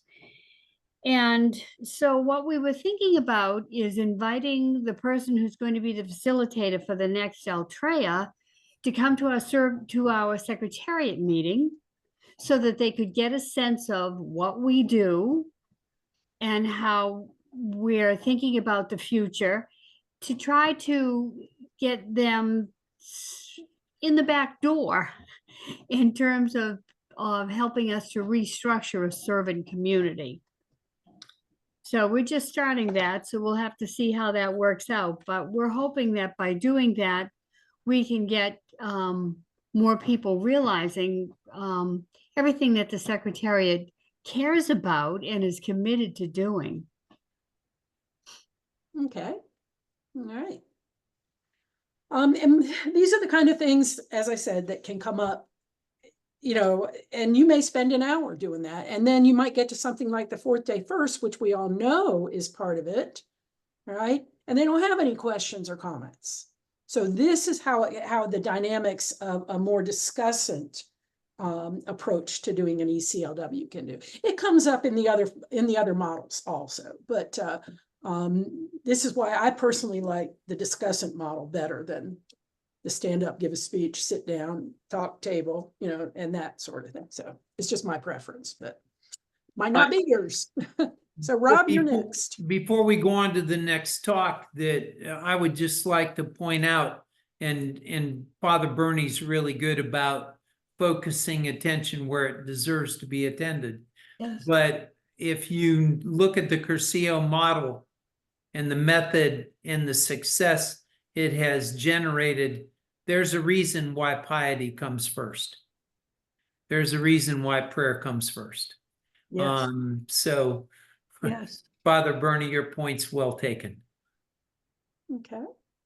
And Mary Jo, this is David, I have a question, and and maybe this information is available somewhere in but the pastoral plan, which I saw in what we were talking about, I've never really, I'm familiar with the concept of pastoral plan, but I don't really know what details are provided. In other words, so maybe it's something that's contained in. It used to have a booklet on it, but I don't see one. Yeah, I mean, I've read all of these things looking for answers Here it to is right there. questions at various times. So my question is, what is a pastoral plan and what are the details? In other words, what does it consist of? Because right now we really don't have one in the heartland, and I think it's essential that we have one, but I don't really know where to start in saying, okay, if somebody said, what is a pastoral plan? I'd shrug my shoulders. So I don't know if anybody can help, so I don't want to hold up the discussion. Well, because I will tell you that is an important question. Yeah. It's not addressed in the ECLW, but it does need to be addressed. Okay. And a pastoral plan is, you start with your bishop. Yeah. Father Bernie probably can speak to this better than I can, but you start with your bishop. How do you fit into the bishop's pastoral plan? So yeah. I mean, we need to have one, but if I said to the bishop, if I talk to the bishop, I mean, I wouldn't know what to tell her. She might say, well, what is a pastoral plan? I wouldn't really know. She won't say that. So yeah. if somebody can help me out with that, that would be much appreciated. Yeah. Karen? Yeah, David, I will send you a copy of our pastoral plan just as a reference. Yours could end up being completely different, but it'll give you an idea as to how it's laid out and the purpose of it. Ours needs to be updated, frankly, because it was created under a different bishop. This bishop is different. So we're going to be working on that, but it'll just at least give you a point of reference of what another diocese is doing, if that would be helpful. Okay. That would be very helpful. I'd appreciate that, Karen. No problem. And we can get you other information also, but make sure you go look at that booklet that's in the on the national website too, on the documents. Okay. All right. Will do. Okay, Rob, it's you. Yeah, the next you talk, can just say, duh. yeah, the next talk is group reunion. And the core of group reunion is this. Our Lord and Savior Jesus Christ promised that where 2 or 3 gathered in his name, he would be in the midst of them. So we meet to form and reform and to grow as Christians with the knowledge that whenever 2 or 3 of us sit down to talk about Cursillo or about Christianity or about what we prayed about or what we've studied or what apostolic action we've been involved in, that the success, failure, precipitation, facilitation, catalyzation of all those activities remain solely with him. He's the reason why we do it. He's the reason why it succeeds or fails. I mean, that's the core of it. That's the core of group reunion. And there are a number of forms, and you can read the forms there. Floating group reunions we talked a little bit about. They're used as a tool in some altreas. You select one of the, depending on your time constraints, you select piety, study, or action, and you take one of them and you have a group of people that discuss them. And then sometimes you get back together and share the overall impression. This particular group reunion refers to friendship groups and then defines it as the long-lasting group of close friends. But they're also corporate formation participants. The group reunion that I'm a member of, when Cursillo started in the Diocese of East Carolina, Bishop Sid Sanders and Bishop Elabash met with a team from South Carolina and had the first Cursillo. 3 of the members of that Cursillo weekend formed the reunion group that I'm now a member of. And it has continued since EC1, and we're now on EC 104. So it's a long-lasting, close friendship, but it's also a strong Christian formation group. I want to talk just a little bit about, in the context of group reunion, I want to talk about how important it is for initiating and ensuring that new Cursistas, when they complete their weekend, that their sponsor assists them in finding a reunion group that they can join. If it truly is fourth day first, then probably the most important responsibility of the sponsor is to find a reunion group within which this new Cursista can participate. Okay. Anything else? That's it for me. Okay. I have the fun one, but of course, we're not going to do this whole talk, but the authentic 3 days. What's authentic? Right here. And actually, there's one thing that's been added over the years, this here. 15 talks, 5 meditations, daily worship, often Eucharist, a lot, depending on the diocese you're in. And the thing that's added is music. And one of the reasons why they started adding music to that list is because it helps build the community. And so the whole idea of the 3 days is to build a community. All right. And you know what the weekend is for, to bring others to Christ or closer to Christ, that that music helps with that. So, but this is the bottom line. So everything else you do, folks, is extra. Now on the weekend, there's this great little activity. When you look in the manual, you'll see where it says do Robin's. I don't know why I said Robin exercise. But Robin Dow was a member of this organization. He was president of ECMC when it was the national committee. But what he would do is he would brainstorm what's on the weekend, and we would do that. But we're going to run short on time here anyway. So he would brainstorm, and everything that everybody had on the weekend. And I'm remembering one in Orlando where this whole wall of this hotel room was just covered in stuff.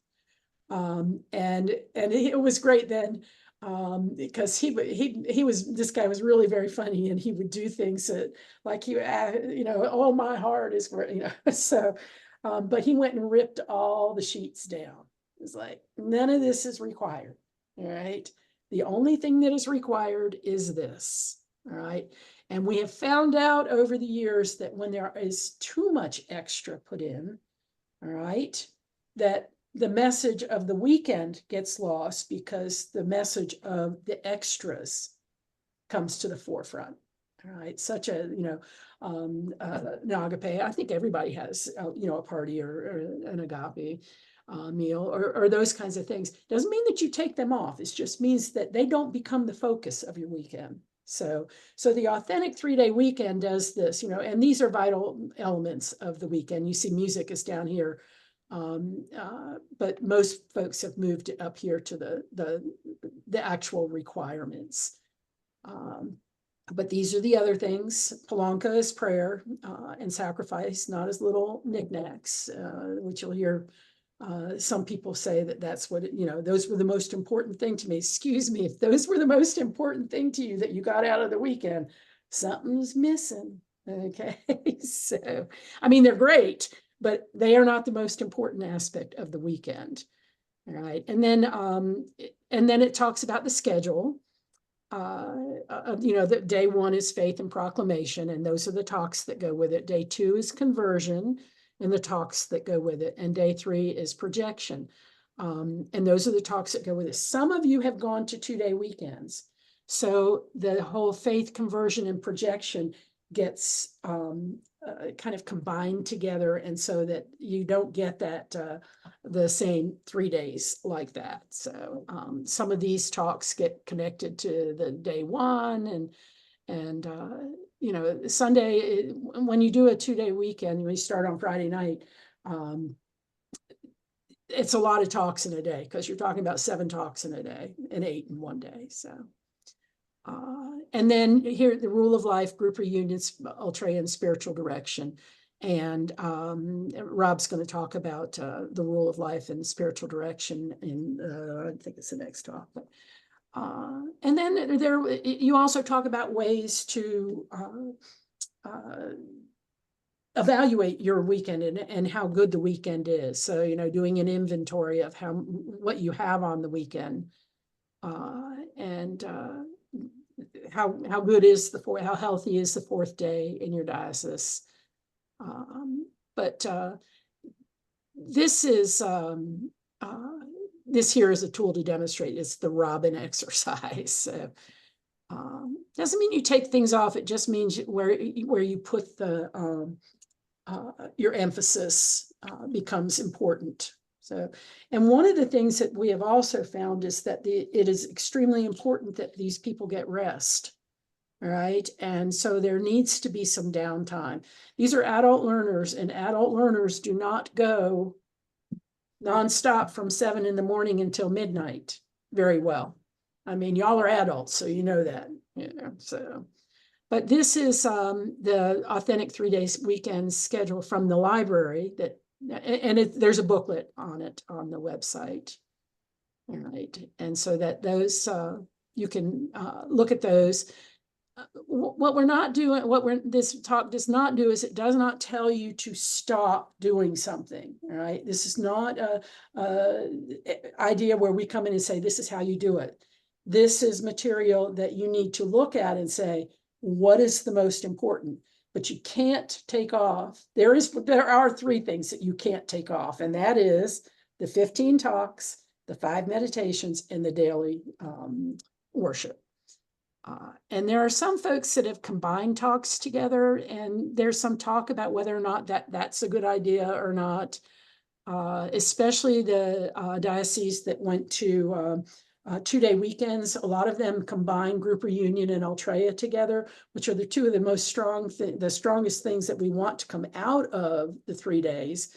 And if you combine them together, it's a case of, it depends on who's giving the talk. It depends on what materials they use, and all that kind of thing. So, but the 3-day weekend is something that, that's what this whole ministry, I'm old school. I've been doing this since 77. So it's like, okay, I can't, I've only slipped a few times with movement. Right, Karen? So, but I think that probably, as I said earlier, all of y'all know how to put on a good weekend. You know how to. Doesn't mean that necessarily you think it's the best. You heard Carol earlier say that, you know, you think yours is kind of medium in between, but so.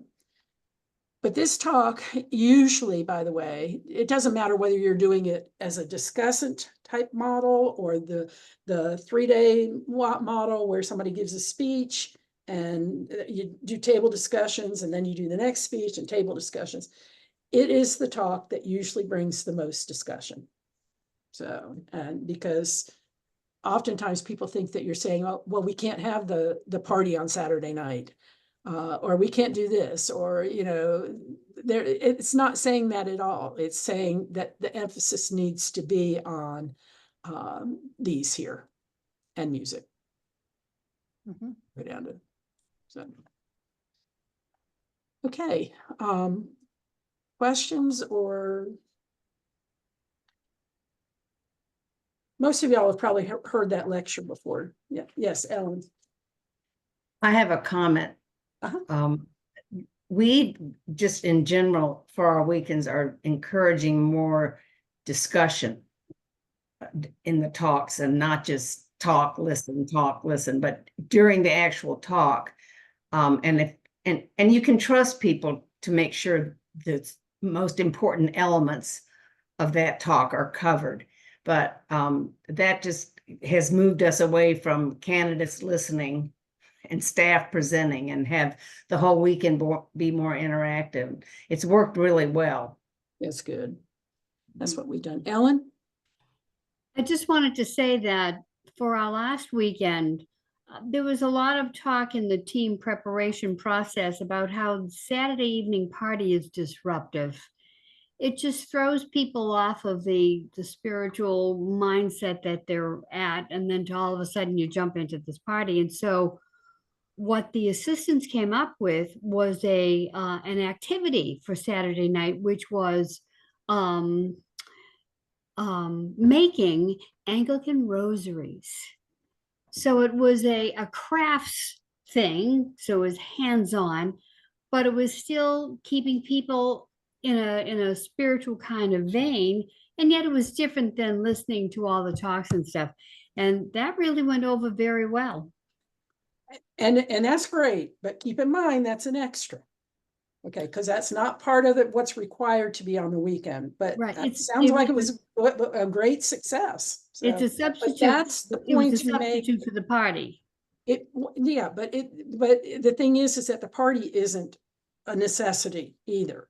So the whole idea is that when you do this on the ECLW, you give this talk, you'll get people that get all upset because they think all these other things are part of the 3-day weekend.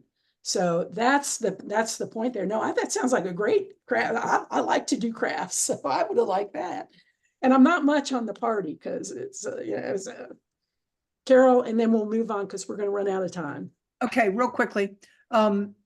We also found that the agape would become a bit of a cocktail party. It wasn't intended to be, it just did.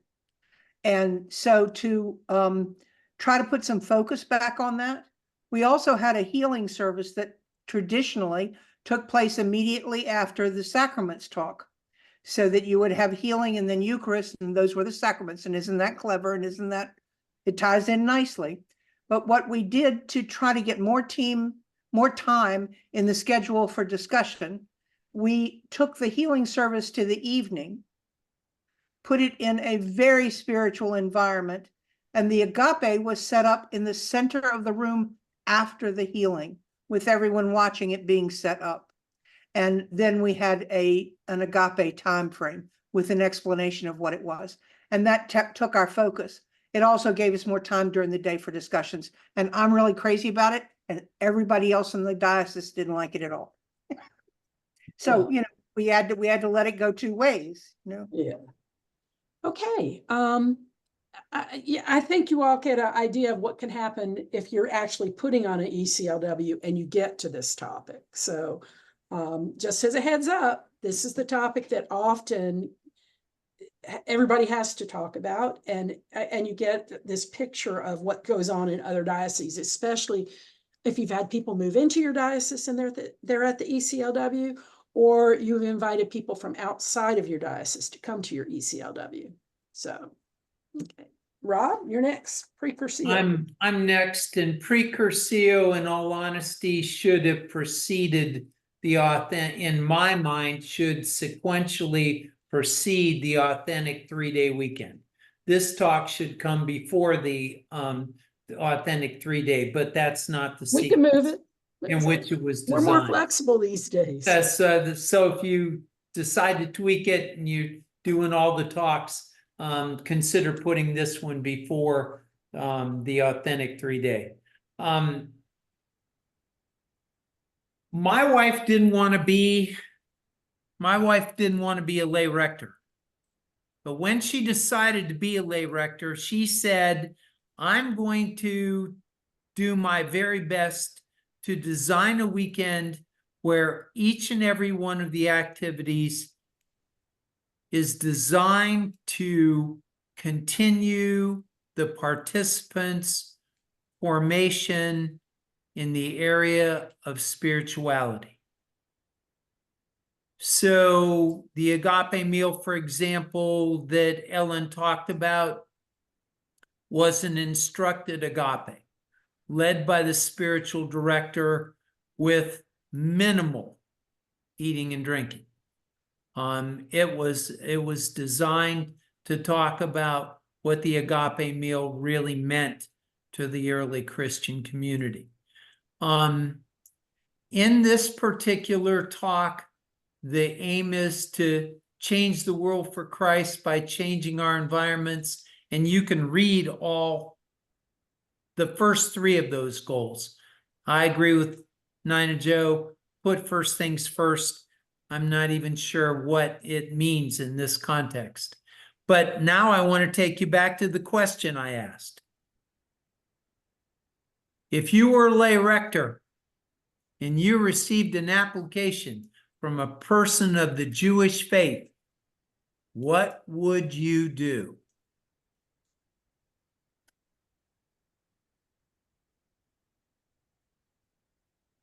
Karen. Well, I think there needs to be one-on-one dialogue with that individual, just to get a sense as to what their, first of all, how did they hear about it? Second of all, why are they interested? Find out what their intention is. But even beyond that, beyond having a conversation of that nature, in our diocese, we'd have to go to the bishop. Right. Right. That's the first step. Janet. Well, our guidelines are set up and our bylaws in a way that the deciding person on a candidate is the parish priest that person's associated with. And we just let, it's not the bishop. Our bishop would say, please don't bother me with that stuff. But the parish priest has all the responsibility. And then that when that person comes back, there's the parish priest to keep that person involved. So it's made it simpler. Not that clergy doesn't discuss it, but to have something that straightforward has really helped us. Yeah, Alicia. When I made my Cursillo, which was in, I don't know, 2001 or something like that, we had a woman at our table that did not believe in Christ.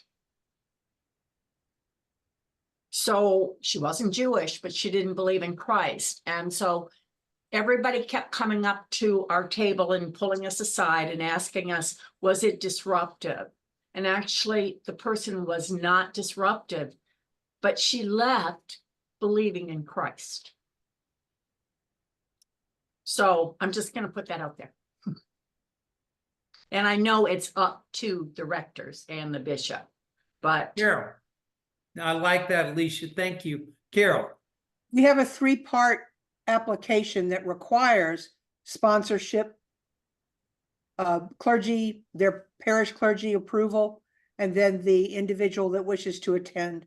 If I were lay director, I would go to the bishop first, more for guidance than anything else, but just to cover all the bases. then I would call the sponsor, me personally. Is this person doing this out of a desire for knowledge, or are they doing it as a desire to refute? And we need to know. Then I would actually make sure I covered it with my team, and to be sensitive to all of the things that might come up with that. And then again, for example, what you were referring to, where did you go? Alika Kelly, did I get the name right? Alicia, Alicia Kelly. That you didn't get constantly bombarded with people saying, how's he doing? How's he doing? You don't want that. We don't want to make that person stand out. So you want to be sensitive to all those issues. And that's my kind of lineup that I'd go there. Bernie. Thank you, Rob. I thought the premise of attending a Cursillo weekend was to raise up spiritual leaders in the parish, to be stronger leaders in the parish. And if that's the premise to Cursillo, I think it's a moot point. Good point.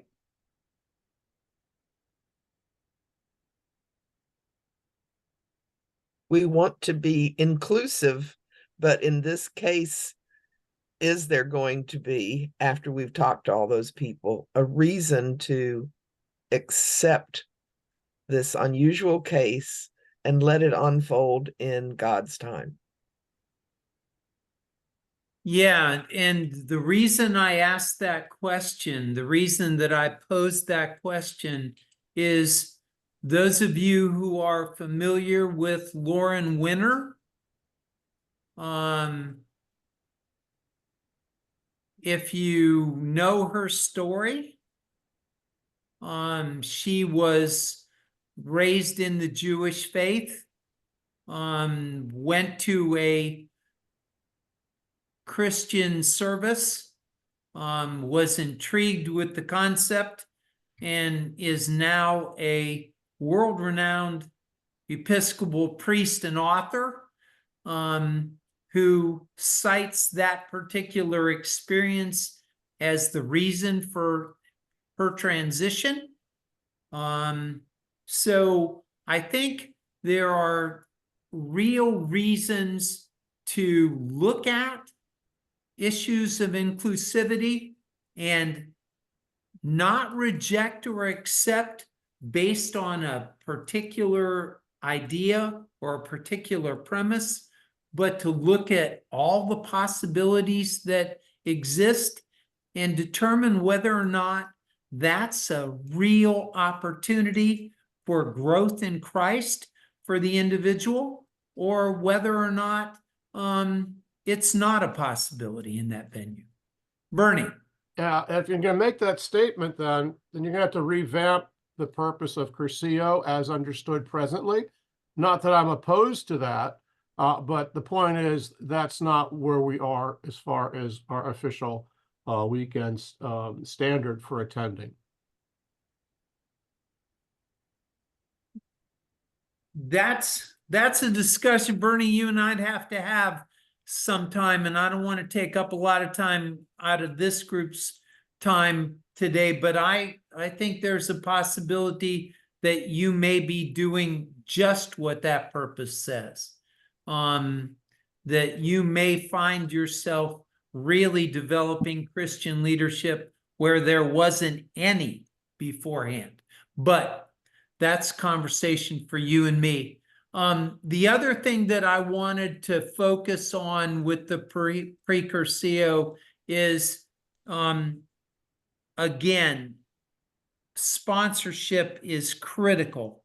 And I've heard a couple of people say that in that sponsorship process, I'd go to the sponsor and ask them, I'd go to the priest and ask them, and one of the critical questions that I believe has to be asked based on personal experience in a couple of instances now is this person emotionally prepared for the experiences and the possibilities of change, and would that additional stress be healthy for them right now?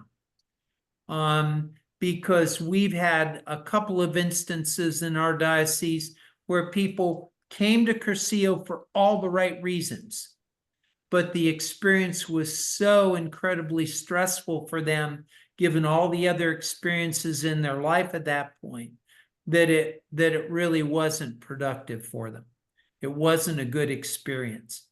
And so I think you have to be very, very careful as you identify a candidate or a pilgrim to ask the right questions and to really determine if this person is prepared, truly prepared for attendance. The other distinction that this particular outline makes is the distinction between a disciple and an apostle. And since this is a teaching and a learning lesson, I went back and I had to go ahead and find out a clear distinction.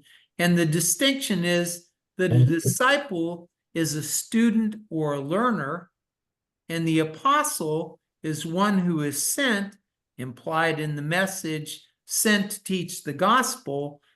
The apostle is described as a learned messenger. So that's the distinction there.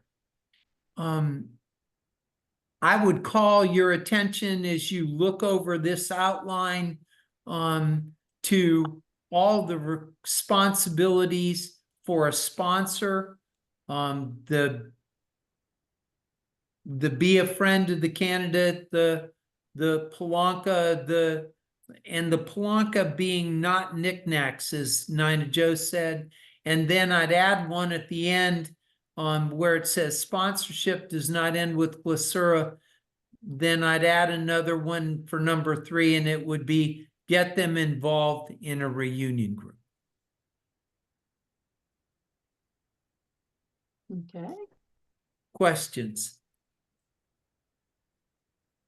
Aside from the ongoing question that Father Bernie and I are going to have to struggle with. Okay. Yes, Lynn. Time? When you had your last page up, when you're talking about what the qualifications for candidates are, it related directly to what you were just asking about a Jewish person. Candidates should be Christians. Is that a requirement? You know, that's the difference between a Jewish person and a Messianic Jew. Yes. I agree with you, Lynn. Anyone else? And you're not Bernie. specifically looking for an opportunity for conversion, but a deepening of their sense of God, not just Christ. Yeah. Oh, Father Bernie, and then I think Arlene, did you have your hand up too? just to Rob's point regarding a person who may or may want to go to Cursillo for all the right reasons, but not as emotionally stable as perhaps they might want to be or need to be. That's where the rector comes in, who should have a pastoral understanding of that individual. And therefore, that's why it's essential for someone to go to the rector before inviting that person to go on a weekend. Arlene. Yeah, and sometimes, Bernie, that's a part of our responsibility as and I say our, as secretariat and as leaders in the Episcopal Cursillo ministry, because in the past, oftentimes I've seen people go to clergy who really aren't supportive of Cursillo, and they just sign off without really asking the right questions and really investigating. So I think we have to be careful in that regard too. Arlene. Hi, my comment is twofold. I just want to preface it by saying we're here in Miami, the Church of the Ascension, have a fairly decent sized ministry. We have the privilege and benefit of the legacy of those who've been former lay director, secretariat, So we have rich resource. However, we still struggle with group reunion. And our last meeting resulted in us having to revisit the customary for sponsorship. And so when the question was asked about a Jewish person wanting to be part of the Cursillo ministry, it immediately came to my mind that we have had those occasions where some of our candidates were ill-prepared.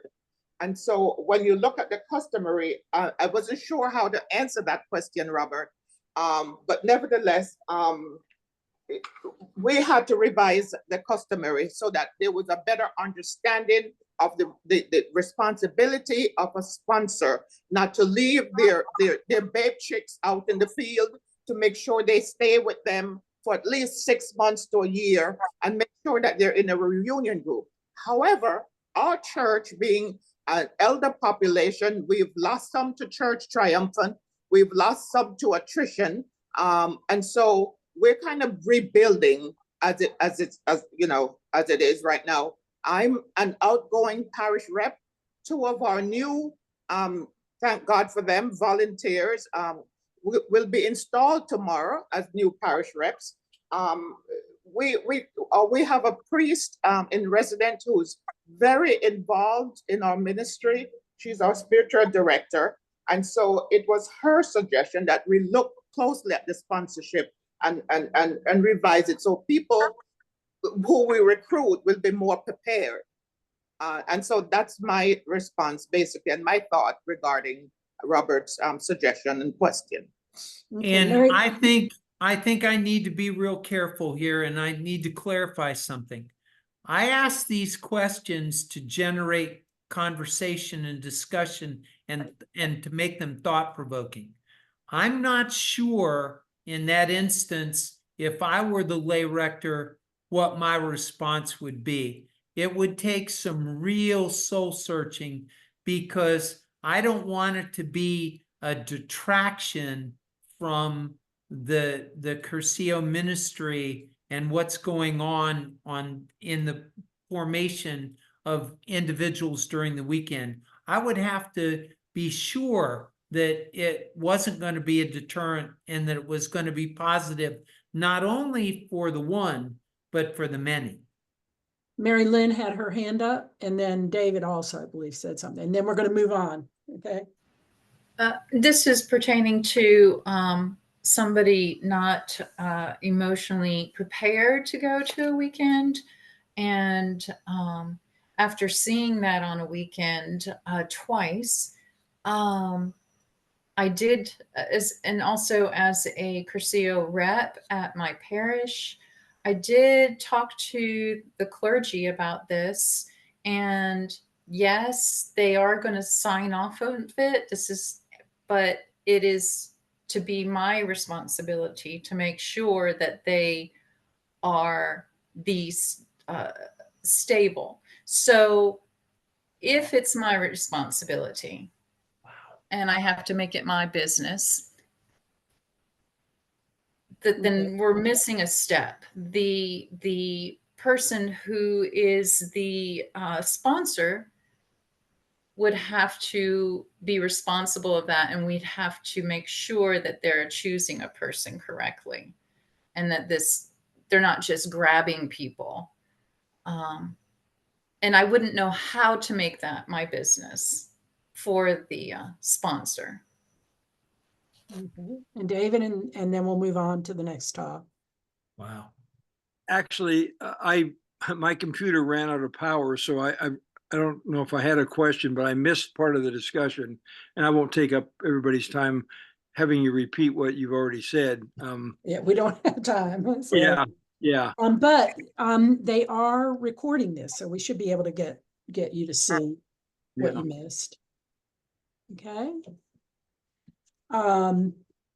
We have 3 more. So the personal contact is just short. It talks, I mean, there's a lot to that, but it talks to the issue of what this movement ministry, sorry, Karen, what this ministry calls us to do once we leave the 3-day experience. All right. And that is to make personal contact with people. All right. And this just is some communication tips about how do you do this and how do you talk with other people about Cursillo and the whole aspect of being sent into the world to share the message of what you have gotten from the weekend experience. And then, of course, from the 4th-day experience and everything that goes along with it. So that's what this talk deals with. This is one that gets left out if you go to a shorter weekend model. We used to do afterwards what was called a 2x2, and it was referencing that the Lord sent them out 2x2 to take care of things. And what it was a listening exercise where you listen to somebody speak, and then the other person turns around and listens to you speak, and you can't speak back and forth. And then you dialogue to show how important that process of dialoguing is with people. Right, not just speaking your mind or the other person speaking their mind. So that's what it used to be followed by that. This is a talk that does not necessarily have to be in. It was added in at one point in time because people thought that people weren't getting the message of the whole idea is to share Christianity with other people. You know, it isn't make a friend, be a friend, bring a friend to Cursillo. Is make a friend, be a friend, and bring a friend to Christ. So that's what this talk was based on. So, and there are just some tips there for that. There used to be a booklet. I don't think there is anymore, but I have it because I wrote it. It's got a disc somewhere if you want it. So, okay, Rob, rule of life. Okay. The first bold line under rule of life says a rule of life is a Christian's personal way of maintaining relationship with God. I would modify that statement and say that it's a Christian's personal way of maintaining and enhancing relationship with God. It is flexible. It changes as the nature and quality of the relationship with God develops. And that means don't lock yourself into a rule of life. And then as you're practicing particular activities, you come to the realization that one of them really isn't lending itself to your developing a more fruitful relationship with God, and not discard it and add something new or enhance one of the other practices that you have.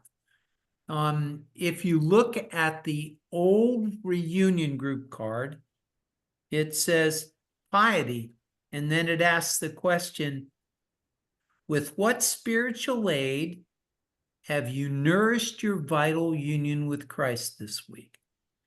And I think that's the question that ought to direct what you include in your rule of life. What spiritual aid nurtures your vital union with Christ? That's what I believe you ought to include in your rule of life. And in the defining spiritual aids, spiritual direction is down at the bottom, but it's not included in that list. And I think it should be.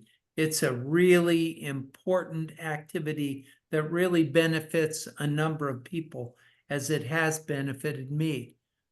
And I would say this to you. The key to a rule of life for me has been the discipline in the practice. And discipline has a very interesting definition to it.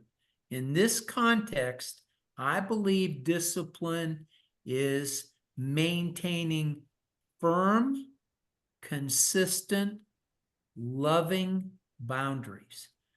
That means, are you being firm with your practice? Are you being consistent with your practice?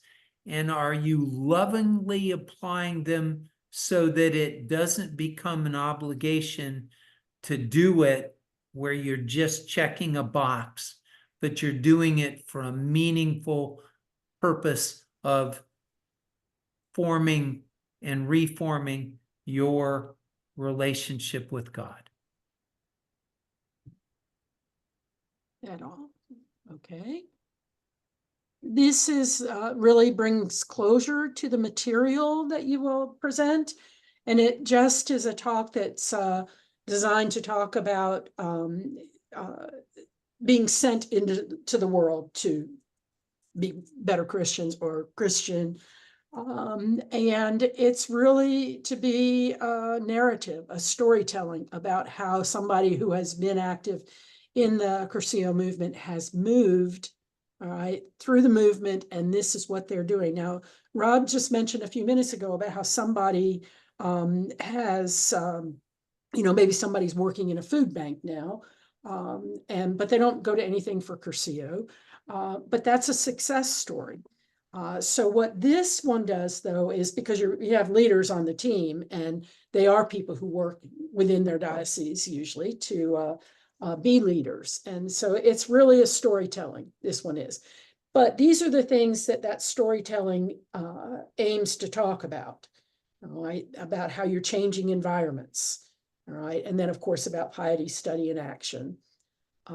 And then the group resources just deals with where can you find stories to talk about being sent into the world. It can be your own personal narrative, but it could also be a narrative about what someone else is doing out in society. It's to bring closure to the material about what the whole ministry is about.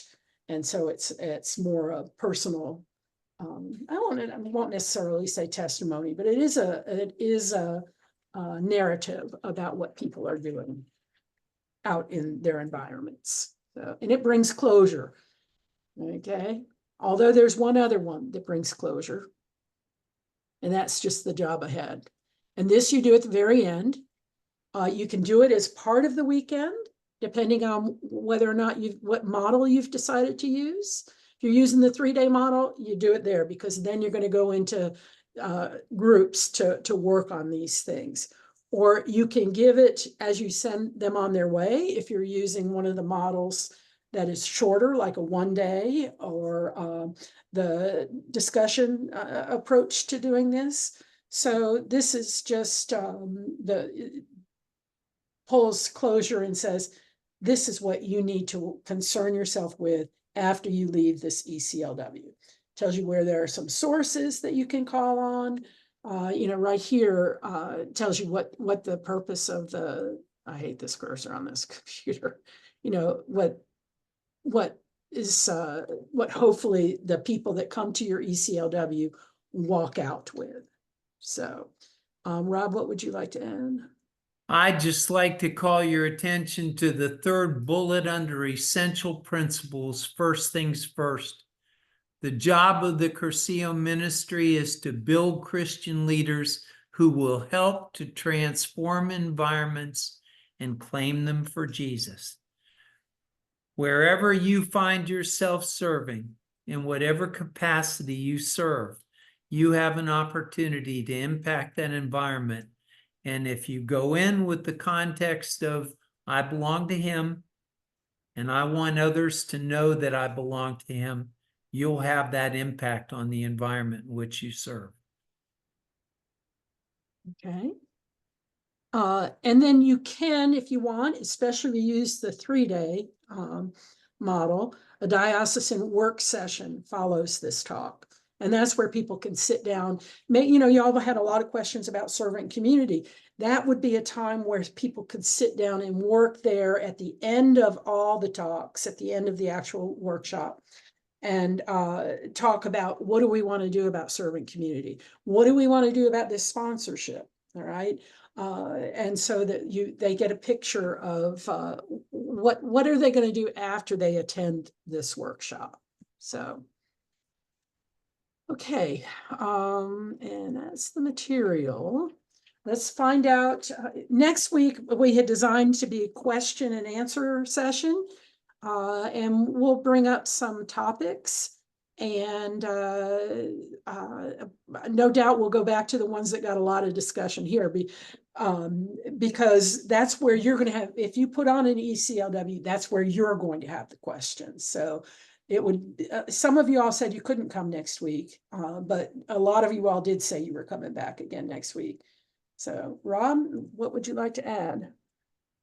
Well, I just want to tell everybody that I appreciate it when Carol asked me for the source of that quote. And so my first activity when I leave here this afternoon will be to go and find it. And when I find it, I will send it out. So be looking. And so Karen, go ahead. No, I just wanted to say that before everybody jumps off, can we just have Father Bernie lead us in a closing prayer? Sure. We didn't open with a prayer, Yeah, which I forgot. yeah, I know, I did too. So go ahead. I just wanted to Just add one that. last thing. Here's your assignment if you're coming back next week. Take out that manual and write little notes to yourself that you want to ask questions about. Remember, you're talking about putting on an ECLW. All right. And so that these sorts of questions would be helpful to you. So, okay, Father Bernie, your turn. Thank you. I just want to let you all know I didn't forget about opening without a prayer. So I told Karen we should open with a prayer. So we'll close with a prayer. We didn't think I can stick up front as well. But I know God knows, so that's the important thing. All right, let's take a few moments of quiet as we reflect upon Jesus here in this community. Loving God, we give thanks to you for the gift of yourself in your Son, Jesus the Christ. And we thank you for the gift of your Holy Spirit, who continually builds and strengthens and guides your church to reach us to that great day, that climax of your second coming. And as we do that work you have given us to do, Lord Jesus, we pray that you bless this holy church, your body, your body, and especially this community here present and the Cursillo ministry in this country and throughout the world. Let your Holy Spirit guide us. Thank you, Lord, for those here present. Thank you, Lord, for those who are leading us. And we ask your blessing, Lord, upon this coming day and the week yet to happen, that we may accomplish your holy will for our living as you give us the grace so to do. And to your glory, we pray it. Amen. Amen. What a great prayer. Thank you. Bernie's pretty good at that. Yeah. Yeah. I don't mind sitting here for a little bit if some of you still want to ask some questions now. I just knew that we had said till 2, so. But I want to thank you again, everybody, for coming. Thank you. Thank you. It's the number one gift that one individual can give to another is his or her time. So you've given us a marvelous gift this morning by giving us, or afternoon, by giving us 3 hours of your time. And I want you to know how much we appreciate it. Yes, indeed. Well said. Thank you both for the work you've put into this. Appreciate it. Yes, thank you so much. Yes, thank you for your hard work. Thank you. You're welcome. Something like that.